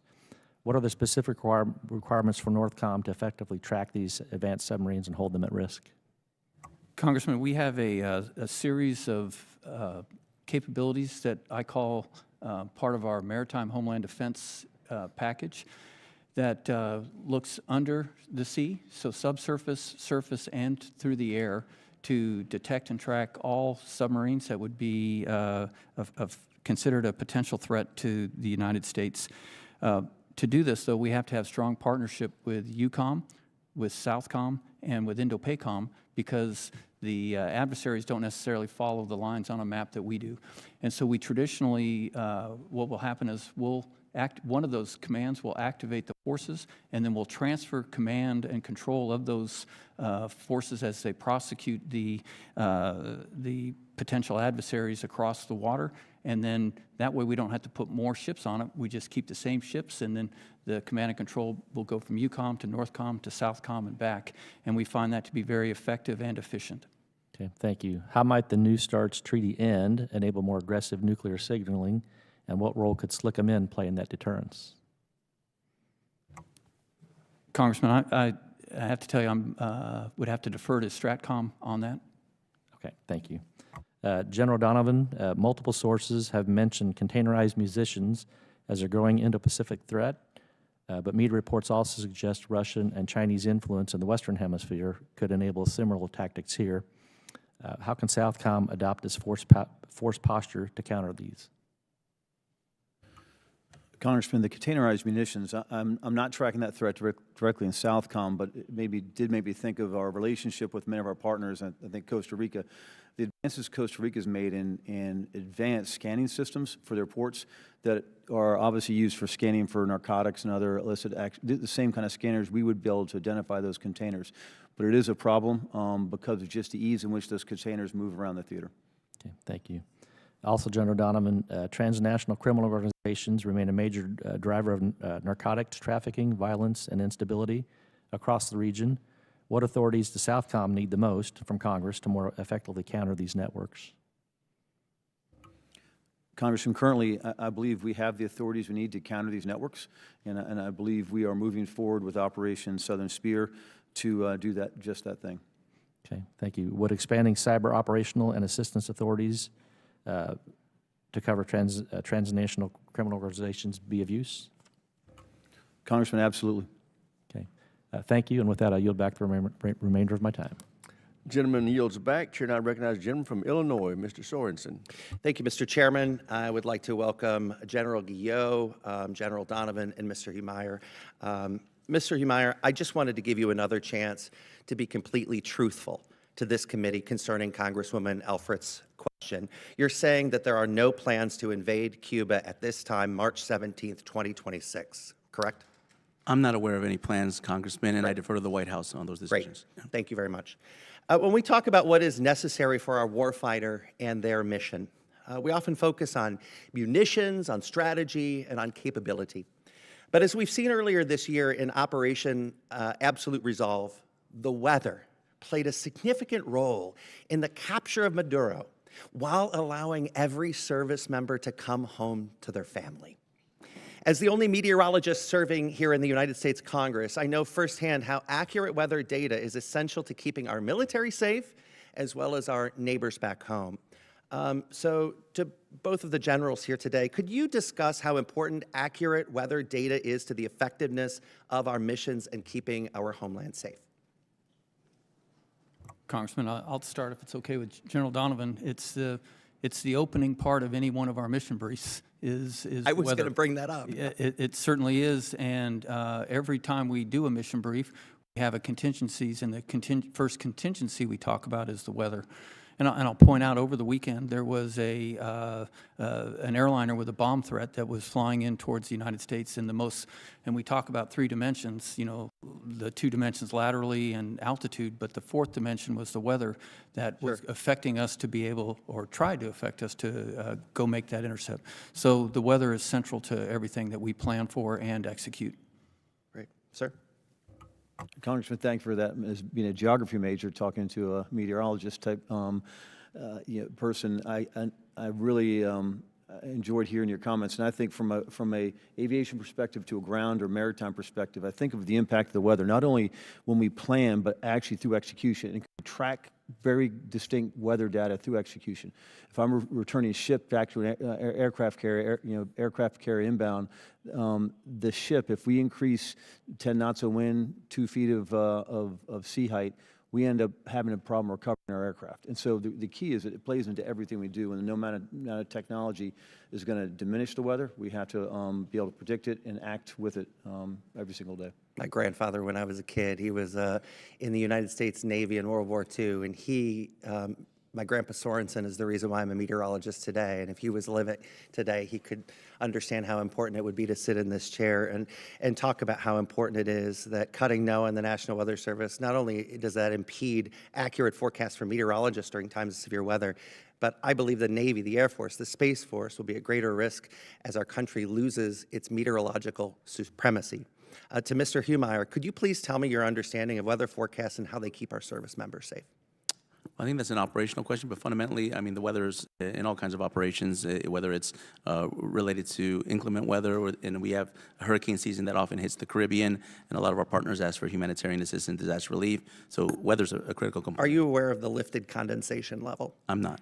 Okay, that's the base of any cloud, okay? So anyone flying with the Navy or the Air Force, it has an essential understanding of keeping aircraft away from a line of sight. As you mentioned, General, every ops briefing begins with the weather. And maybe it's not just meteorological understanding. Mr. Humeyer, do you understand what happens when we cut funding to an already lean NOAA? Why would you believe that we could ever be in a better situation today with less accurate data? I'm not aware of that funding cut. Well, this administration clearly wants to cut NOAA and the National Weather Service. They put it through the Doge meat wringer in the last year, and I saw so many of my former colleagues in the meteorological enterprise get thrown out to the curb. We've seen degradation of weather models. I was talking with leaders at the Weather Channel today, and they said, Congressman, can you protect the data? But let's also understand, it's not just the data that is used in weather forecasting, it's the data that we're using for warfighters.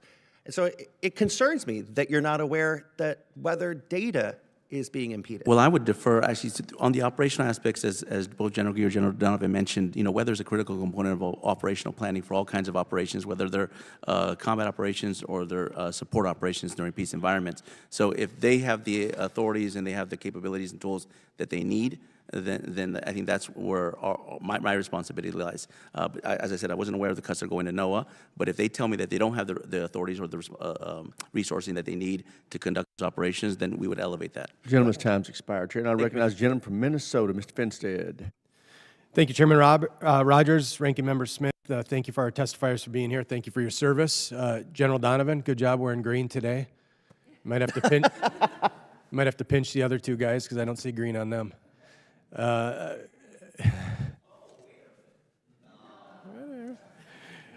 Throughout your testimony today and throughout your answers to the questions of many of my colleagues, we've heard much about the many ways which NORTHCOM and SOUTHCOM ensure our global security and help maintain stability throughout the Western Hemisphere. The importance of a strong NORTHCOM and SOUTHCOM has been made abundantly clear. General Guillot, as you know, effective operations in the Arctic require specialized training and equipment under the best of conditions, and there's no substitute for real-world experience and training in the region. It's critical to have designated Arctic units that are specifically trained and equipped to execute their assigned missions in all conditions. For example, my home state of Minnesota, we experience it all. We're hardy folks.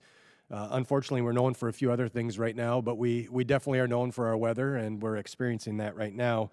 Minnesota offers this unique environment for testing these capabilities with the cold climate and the presence of Lake Superior. The lake's vast expanse, deep cold waters, and extreme winter conditions closely mimic harsh environments of the Arctic.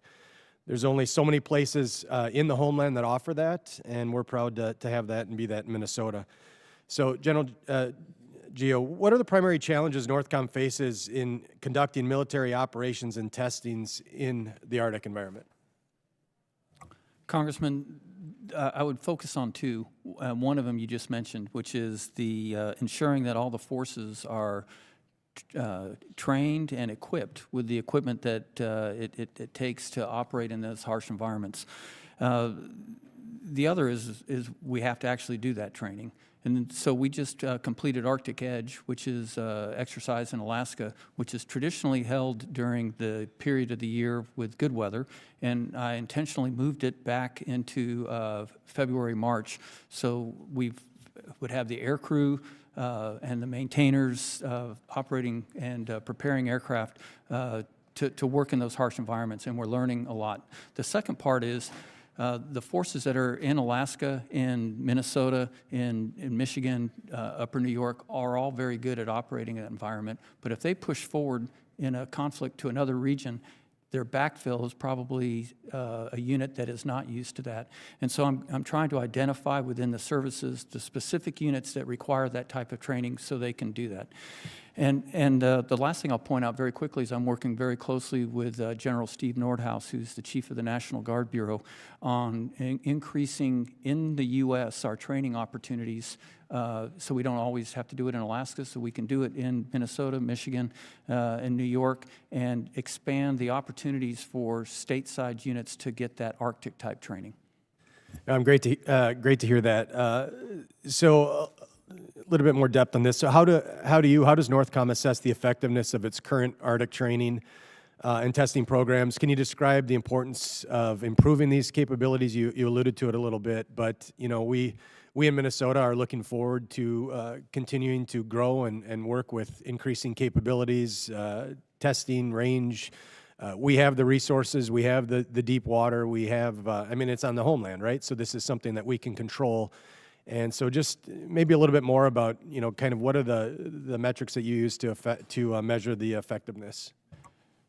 Congressman, what I use is their ability to come quickly and operate inside of one of our operational plans.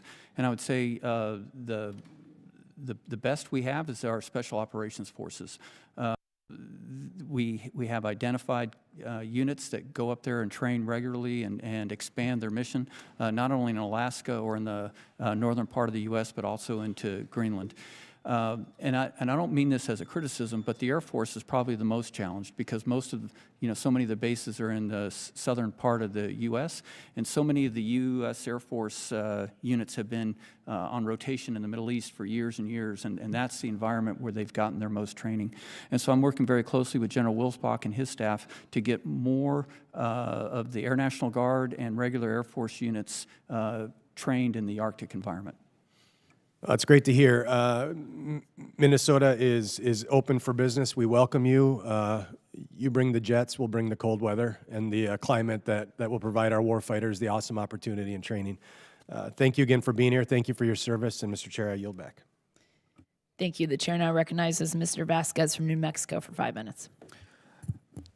Thank you, Mr. Chairman. General Guillot, General Donovan, and Assistant Secretary Hugh Meyer, thank you for being here today. Over the past month, there have been several incidents that have caused myself and other members of Congress to question the Department of Defense's ability to coordinate effectively with other U.S. agencies. On February 11th, the FAA shut down the El Paso airport and airspace with no warning to local officials, residents, or lawmakers such as myself. The FAA said the airport and airspace would be closed for 10 days, citing special security reasons. As the Southern New Mexicans that I represent woke up to this sudden news, absolute chaos and confusion ensued. The public, myself, and other members of Congress were left in the dark, wondering if there was a more serious threat that we were unaware of, as was originally indicated, which led to widespread speculation and misinformation. After Representative Escobar and I launched a congressional inquiry, the airport quickly reopened, but for multiple days we received conflicting information from the Department of Defense, Fort Bliss officials, DHS, and the FAA as to exactly what had happened. FAA staff told my office the temporary flight restriction was pre-planned, but the FAA administrator instead tweeted that there was an active threat. Then we learned it was related to DoD technology in the hands of Border Patrol after an explanation of shooting down a party balloon.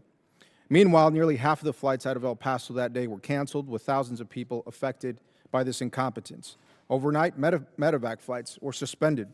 A similar incident happened only 2 weeks later when the DoD accidentally shot down a CBP drone after CBP failed to notify the department of an ongoing exercise.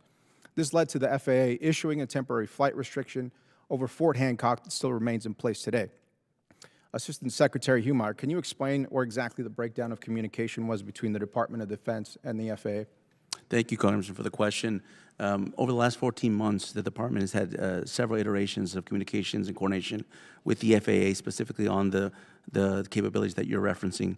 Those consultations have to do with the capabilities, the risks, the associated vulnerabilities that can be associated with that system.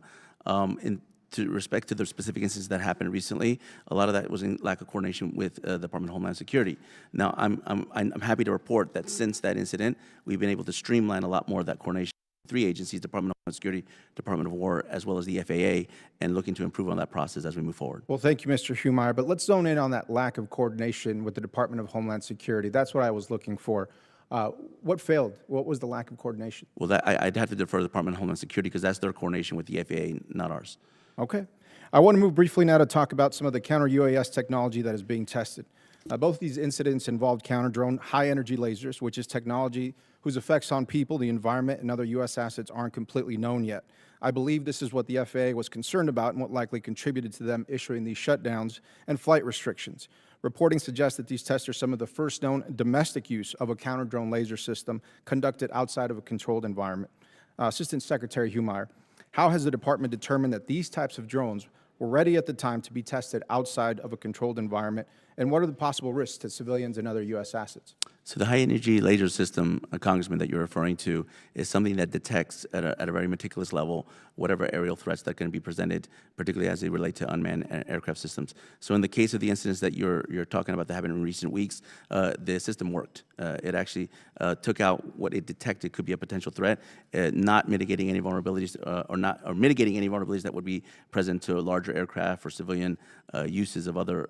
Thank you, Assistant Secretary. And I think that's the important thing, where the coordination has to be in place with the respective agencies, with DHS and FAA. Just what you mentioned, that if there is no imminent threat, especially to commercial airliners, that needs to happen before we shut down international airspace. It's been about a month since Representative Escobar and I sent a letter requesting a specific briefing on this issue and what led to the sudden closure of the El Paso airport. We have not received any response. Is this something you can commit to, a briefing for myself and Congresswoman Escobar? Congressman, happy to take that back and get back with your office within appropriate time. Is that a yes? Yes. Okay, thank you. Lastly, I'd like you to pay special attention to recent letters submitted to state and federal offices by 5 Texas sheriffs regarding the proposed border wall project in Big Bend National Park. Please take heed from local law enforcement and consider their advice. Mr. Humeyer, does the Department of Defense or the administration plan to dignify these sheriffs with a response? Again, I'm happy to take that back. This is the first time I'm hearing about it, so I'd have to coordinate with my office and have a response for you in short time. Thank you, Mr. Humeyer. Chairman, I yield back. Thank you. The chair now recognizes Mr. Whitman from Virginia for 5 minutes. Chairwoman and gentlemen, thank you so much for joining us today. General Guillot, I want to start with you. Last year when you were here, we talked a lot about drone incursions there at Joint Base Langley-Eustis, and you talked about coordination between NORTHCOM and DOW and making sure joint agency responsibility was clear and making sure that things could happen. You also talked about purchasing flyaway kits to make sure that they were mobile and they could go to places where we had these issues, as well as having resident capability at some of our most important bases. I want to get an update from you on that, and also want to ask you, too, about the importance of proliferated sensor networks. In last year's NDA, I was able to get a section in there that talked about using these sensor networks that are already at our civilian airports and making sure that we integrate them into DoD data systems so we have a much broader perspective about what's happening, especially in our efforts to counter unmanned aerial systems there. Can you give us an update on where NORTHCOM and NORAD are in using that sensor data that comes from our civilian airports through the FAA in order to get a more complete picture of counter-UAS efforts and UAS threats? Yes, Congressman. On the sensors, I would point out also in El Paso, they're the leaders, I think, that we've seen in taking a variety of sensors and tying them together into a comprehensive picture. And so I think it's through the University of Texas, El Paso. They have a really great system that we are using as a baseline to get us first in the southern border area, the 1,954 miles that constitute the southern border, and tying that together for the first time. Obviously, with radar and manned aircraft, we have that, of course, all over the world, but for UAS along the border. And so we'll continue to work with that. We've made a lot of progress in the last year, and I would expect that to continue exponentially in the future. Regarding the flyaway kit, thanks to this body and others in Congress, we have a flyaway kit. It's, I won't say where, but it's currently deployed in the U.S. to defeat threats to department installation that are seeing incursions, and it's operating very effectively. Also last year, I asked for 4 improvements to counter-UAS authorities, all of which were granted over the year. So at this point in time, I have 0 requests for additional authorities, and we should get 2 more of the flyaway kits in the next month. Perfect. Thank you. Thank you, sir. General Donovan, we know how important our ARGMUs are. That's presence around the world for emergency response, for human needs, you name it, disasters, we're there on station. And we know that the ARGMU 3.0 requirement, that is being able to generate 3 ARGMUs, is incredibly important. Our amphibious ready groups, Marine Expeditionary Units, are key to our ability to project power around the world. We've seen that happening now there in Southcom. We see there with the 22nd MU and the Iwo Jima ARGMU or ARG, how important that presence is. I wanted to get your perspective on how things are underway there with this ARGMU. We know that ARGMU deployments, like everything else, are limited, so there's only so long they can stay before we have to bring those Marines and sailors back home. The challenge is needing that presence there. What's going to happen when the 22nd MU comes back home and the Iwo Jima ARG comes back home? Will there be another ARGMU to replace that? How important it is for that replacement to take place? And what will happen if we don't have an ARGMU that can replace the current on-station Iwo Jima and the 22nd MU? Congressman, thank you for highlighting and recognizing the importance of that ARGMU team. Really, if you think about off of the coast of Venezuela at 12 nautical miles out, like you mentioned, the Iwo Jima, I think about the capabilities we all focus on. It could be strike aircraft, or it could be that quick reaction force. I think about a Roll 2 surgical suite that is available to respond to the ambassador's needs at any time. That's unique. So as we look at the ended time, if we extend that ARGMU, which I've asked to extend the ARGMU for a couple more months, after that, what are the creative, tailored solutions we can make to make up for a lack of, like you said, that 3.0 ARGMU presence we call heel to toe. When one goes out, one comes in. Until we get to that point, we'll have gaps, and those are significant gaps, because that ARGMU is the true Swiss Army knife inside the department.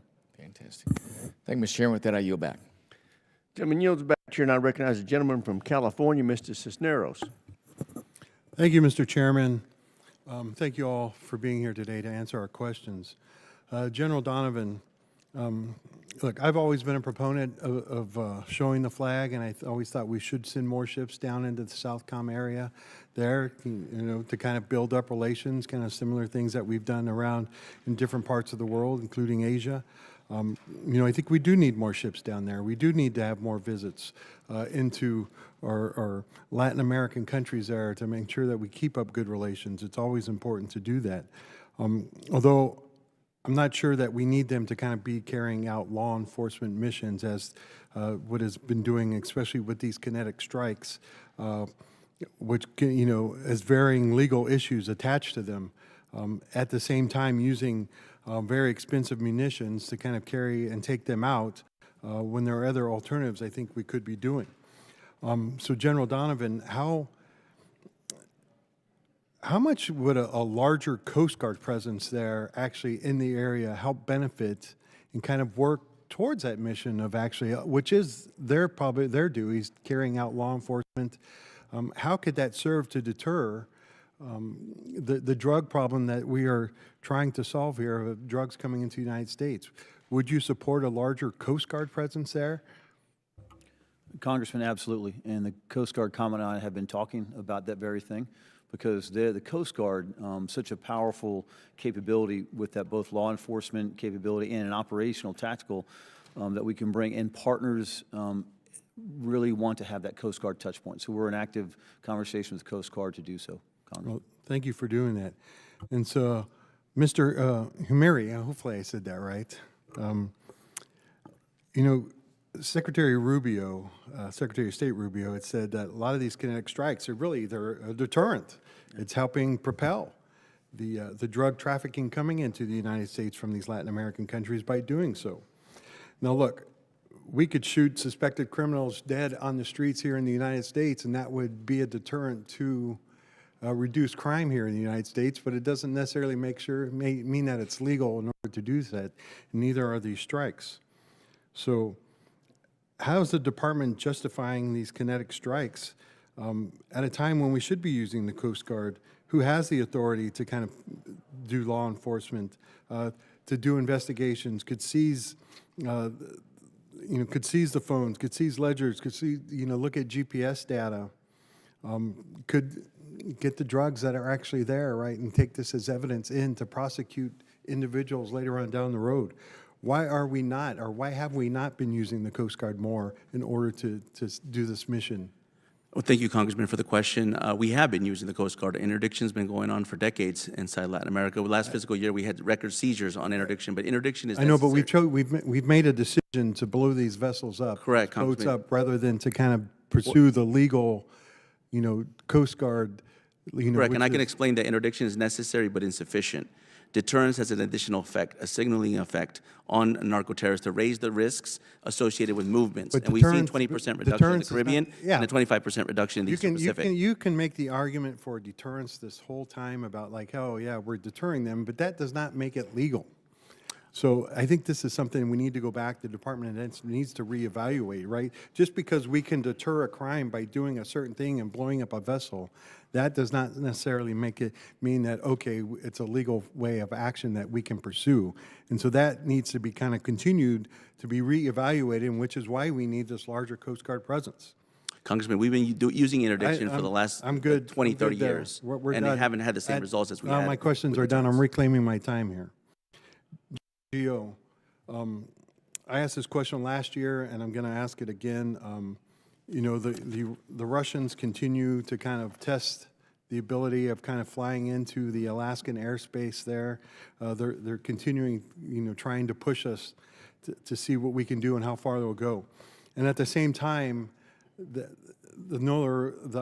ice melting, the opening up sea lanes in the northern polar regions there are continuing to increase traffic into that area. So over the last year, what is the increased threat in that area with the increasing of the opening of the sea lanes, the Russians continuing to push this? How are we deterring that? Congressman, you're right. The number of incursions by Russian aircraft into the ADIZ has increased over the last year. It's on a trend. Gentleman's time's expired. Chair, recognize the gentleman from New York, Mr. Ryan. Thank you. Thank you, Mr. Chair. Thank you all for being here. General Guillot, I want to thank you for following up aggressively with our team, specifically around issues that I know have been brought up on drone and UAS. Your team has been phenomenal working with us on the incident that happened at Stewart Air National Guard Base in my district. Your testimony last year, we talked about the 130I, and I just want to commend you and your team and everybody on the committee, all working together to address that issue, and we appreciate that. I want to thank you for that, sir. Obviously, there's a lot more to do, but let us know what you continue to need on that. I want to use the remainder of my time to talk about something that a few colleagues have hit on, but I think is deeply concerning to a lot of folks, which is the continued deployment of U.S. troops, both federalized Guard troops and active duty troops domestically, which I think we all know, if we're honest with ourselves, is not only legally wrong, but just wrong in our guts. Assistant Secretary, since June 2025, the administration has deployed over 10,000 federalized Guard troops and active duty Marines to 6 American cities: LA, DC, Memphis, Portland, Chicago, and New Orleans. I would note that half of them were directly over the objection of local law enforcement, elected officials, governors in those areas. I would also note that the CBO puts the total cost through December 2025, I'm sure it's higher now, at $496 million, $500 million of hard-earned American taxpayer dollars. A Senate committee report estimates the DC deployment alone will cost $332 million through February of this year, 2026.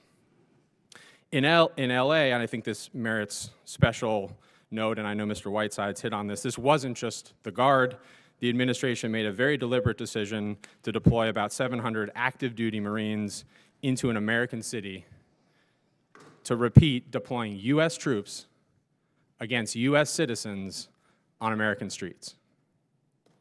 Then, building on that, despite multiple courts at every level blocking and saying that those deployments were not lawful, the President released an executive order, 14339, that directed every state to form a quick reaction force with the express intention of, quote, quelling civil disturbances.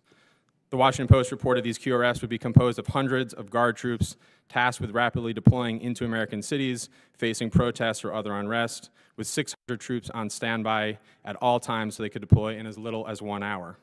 As I'm sure you know, DC actually just stood up this unit, the 260th Special Purpose Brigade, specifically designed to deploy these troops domestically.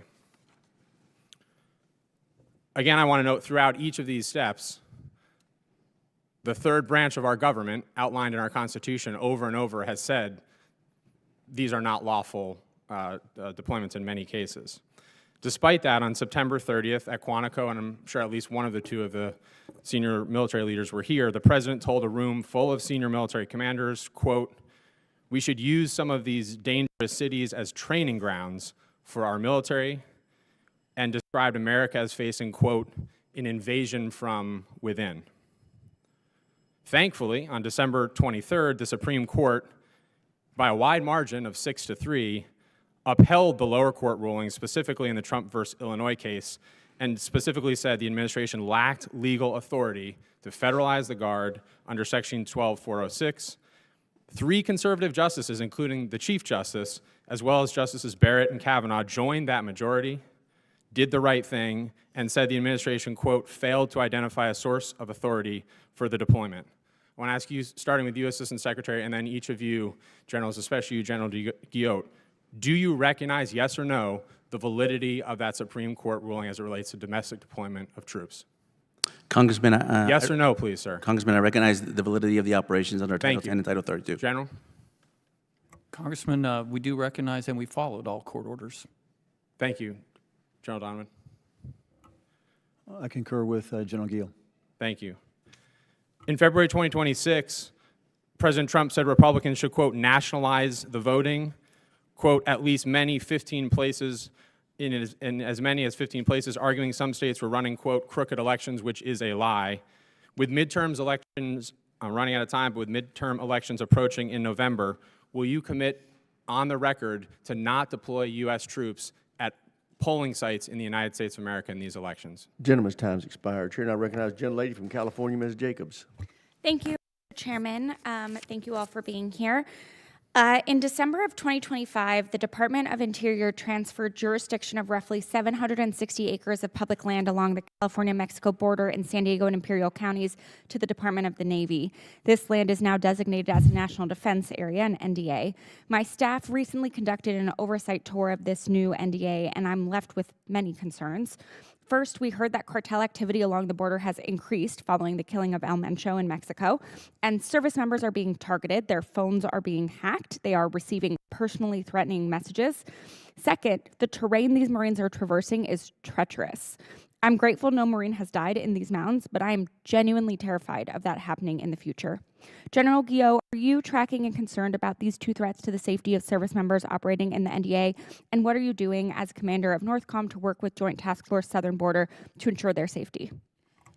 Congresswoman, yes, I'm aware of the threats, and of course, any threat to any of our forces is something that not only concerns me, but takes a great deal of attention to make sure that we're addressing it properly. As you mentioned, we work this through JTF Southern Border, and I'm very pleased with the not only the initiatives that General Gardner has taken and General Nowlan before him, but also down to the echelon levels, the commanders on the ground that are working with the Border Patrol agents there. We try to use more unmanned aerial vehicles to do the patrolling as opposed to on foot like we do in other parts of the border because of that treacherous territory. But as you probably learned when you were there, that there are still illegal activity coming across, so having that right posture is extremely important to ensure that we can maintain the seal. All right. Well, I just want to state for the record that I'm very concerned about this operation and the safety of our Marines. Our service members did not sign up for immigration enforcement, and this political stunt is putting their lives at risk. Now I want to talk about Operation Southern Spear. By Southcom's own count, the United States has killed 157 people in 45 strikes on boats in the Caribbean and Eastern Pacific since September. General Donovan, how many of those 157 people has the department publicly identified by name? Congresswoman, I do not have an answer for that. Okay. Do you have an answer on whether Southcom has conducted a single post-strike investigation into whether any of the 157 people killed were in fact carrying drugs at the time they were struck? Not before, not based on route patterns, but actually carrying drugs at the time they were struck. Congresswoman, thank you. And then actually in front of me is your note you sent to the command, which I've actually used and not only to prep for this testimony, but actually to understand our Timber program and how we're going about this. I will hold that we mitigate all harm through our targeting and planning process, but as far as names, specifics, release, I can't tell you right now. I'm learning the process, but I will tell you that I have reviewed, and that's why the question back to you, Congresswoman, are you speaking OSS or OAR, the number of casualties? Is that combined, or are you parsing those out, Congresswoman? I'm parsing them out. So what I could tell you is that after actually receiving your letter, I looked back at the OAR specifically because I wanted to read. I read every single one of the actual quick looks that the JTF did, and know that we have two 15-6 investigations underway. So that's what I know about those operations specifically. Okay, well, I appreciate you doing your work on it. I look forward to getting your answers. I will just say pre-strike legal review is not the same as post-strike accountability, and we expect there to be post-strike accountability. I wanted to follow up on my colleague Mr. Vinneman's exchange with you, General Donovan, about the targeting process for Southern Spear. Mr. Vinneman asked how you distinguish between a criminal organization from a terrorist target. What I didn't hear you clarify, and is the most important question in this entire operation, is, are you conducting status-based or action-based targeting? Congresswoman, I appreciate you asking that. The status-based, and this is, I'm not pushing back in any way, but those two definitions are not definitions I technically use in our own targeting process. If you could give me your definition, I can pivot off that. Sure. Are you striking these boats because the people on board are members of a designated terrorist organization, or because they are engaged in specific hostile act at the moment of the strike? I would say at this point, Operation Southern Spear for the enhanced cardiac narcotics and these maritime strikes both apply. Okay. either you're in an armed conflict and you're targeting based on status, which there is unanimous support among the international legal community that you're not, or you're conducting law enforcement with lethal force against people who pose an imminent threat, which violates human rights law. So, you know, I'm a little concerned that we don't have a clear understanding of exactly how the targeting has happened, and as has been emphasized, these strikes are illegal. Young lady from Pennsylvania, Ms. Houlihan. Wow, didn't expect that. Thank you, Mr. Chair. I'd like to follow up on Mr. Ryan's question, and he specifically was, as you might recall, recalling the fact that the president said that if the states can't run elections properly, that the federal government should intervene and potentially take over. He also mentioned that Republicans should nationalize voting, at least in as many as 15 places, because he believes that we are running crooked elections in various places. I want to remind everybody who's listening to this that U.S. Section 592 and 593 criminalize both having troops at the polls and military interference with voting, conducting elections, or election officers. And so I'd like to ask the question that he didn't get an answer to, which is the midterms are in November. Will you collectively, representing the people who help decide where our troops are from North and South America, will you commit on the record before this committee that the Department of Defense will not deploy military personnel within sight of any polling places in November of 2026? Mr. Humeyer.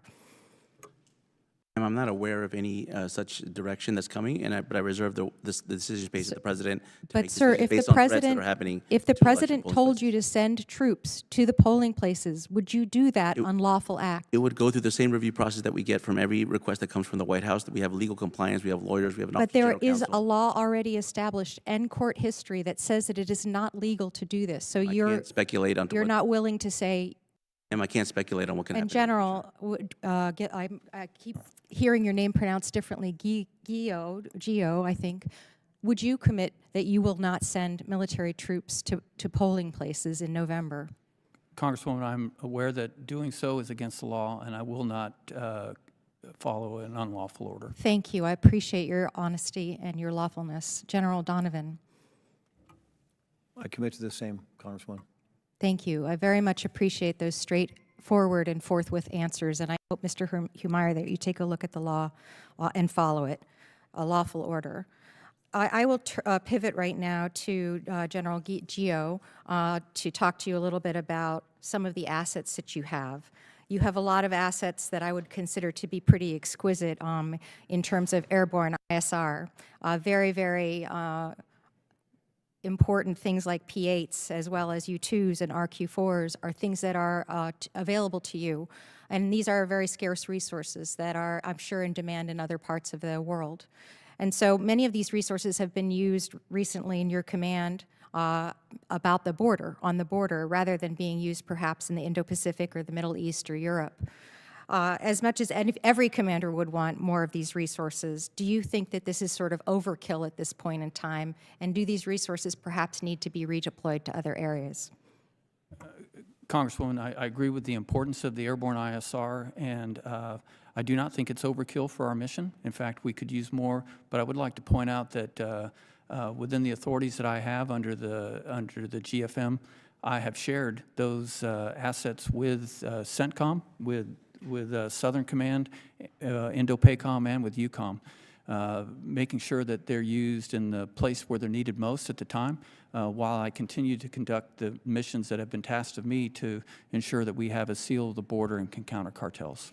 I totally appreciate that, and in fact have heard about that as recently as a trip that I took up to Iceland, where I know some P-8s have been deployed to other places most recently, and I appreciate the sharing. It does feel a little bit that you must feel conflicted, though, when you have missions and things to accomplish within your own AOR and you're being asked to send your assets other places. How do you reconcile that when those things are heating up as much as, in, for instance, Cuba will?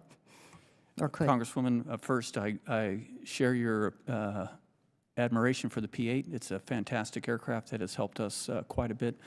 I just try to take a global picture of the environment and see what homeland implications are tied to the other AORs, and sometimes using those assets forward is actually the best defense to address them further away from the continental U.S., which is why I'm willing to share when necessary. And then with my last seconds, these particular assets have the ability to collect, as I've mentioned, exquisite information. How do you make sure you don't collect it on U.S. citizens when you're at the border? Congresswoman, I'm very aware of the intel oversight requirements, and we follow them very, very strictly. Thank you. I yield. Gentlelady yields back. Chair, and I recognize the gentlelady from New Hampshire, Ms. Goodlander. Thank you, Mr. Chairman, and thank you to our witnesses for being here today. General, thank you for your service to our country, and thank you for your very clear commitment to uphold the law and to honor your oath to our Constitution. I hear concerns from my constituents every single day about domestic deployments of the military, particularly in the lead up to the November election, and I appreciate your commitment to upholding the law. We have no more solemn responsibility. I want to begin by asking you, General, about Operation Absolute Resolve. Can you explain the rationale and objectives of Operation Absolute Resolve? Congresswoman, I'm going to move to Mr. Humeyer to walk through that. I was not in command at the time. I was in a different billet, so I wouldn't want to look back and give you false information. Understood. Well, Mr. Humeyer, I've read in your written testimony, you characterized Operation Absolute Resolve as a law enforcement support operation. The Justice Department unsealed the superseding indictment. Is this indictment the basic legal basis and objective set? This is what drove the objectives and rationale for the operation? The Department of Justice, ma'am, released a legal opinion. I'm not sure if it's in that indictment prior to the operation to the White House that characterized the threat that was posed, and that there was warrants that were being actioned on by the Department of Justice against indicted criminals, which included Nicolas Maduro and his wife Celia Flores. Yes. So what is the current status of the 4 Venezuelan nationals who are listed in this indictment? So I haven't been directed to any actions that can be taken on those individuals. Are they still serving in the Venezuelan government? I'm not clear of all of them, but I know at least one or two of them are continuing in the Venezuelan government. Can you get back to us with a clear status update? Yes, I know, ma'am, each? that at least 2 of them are currently serving in the Venezuelan government. I could get back to you with a determination on all 4. So is the operation ongoing?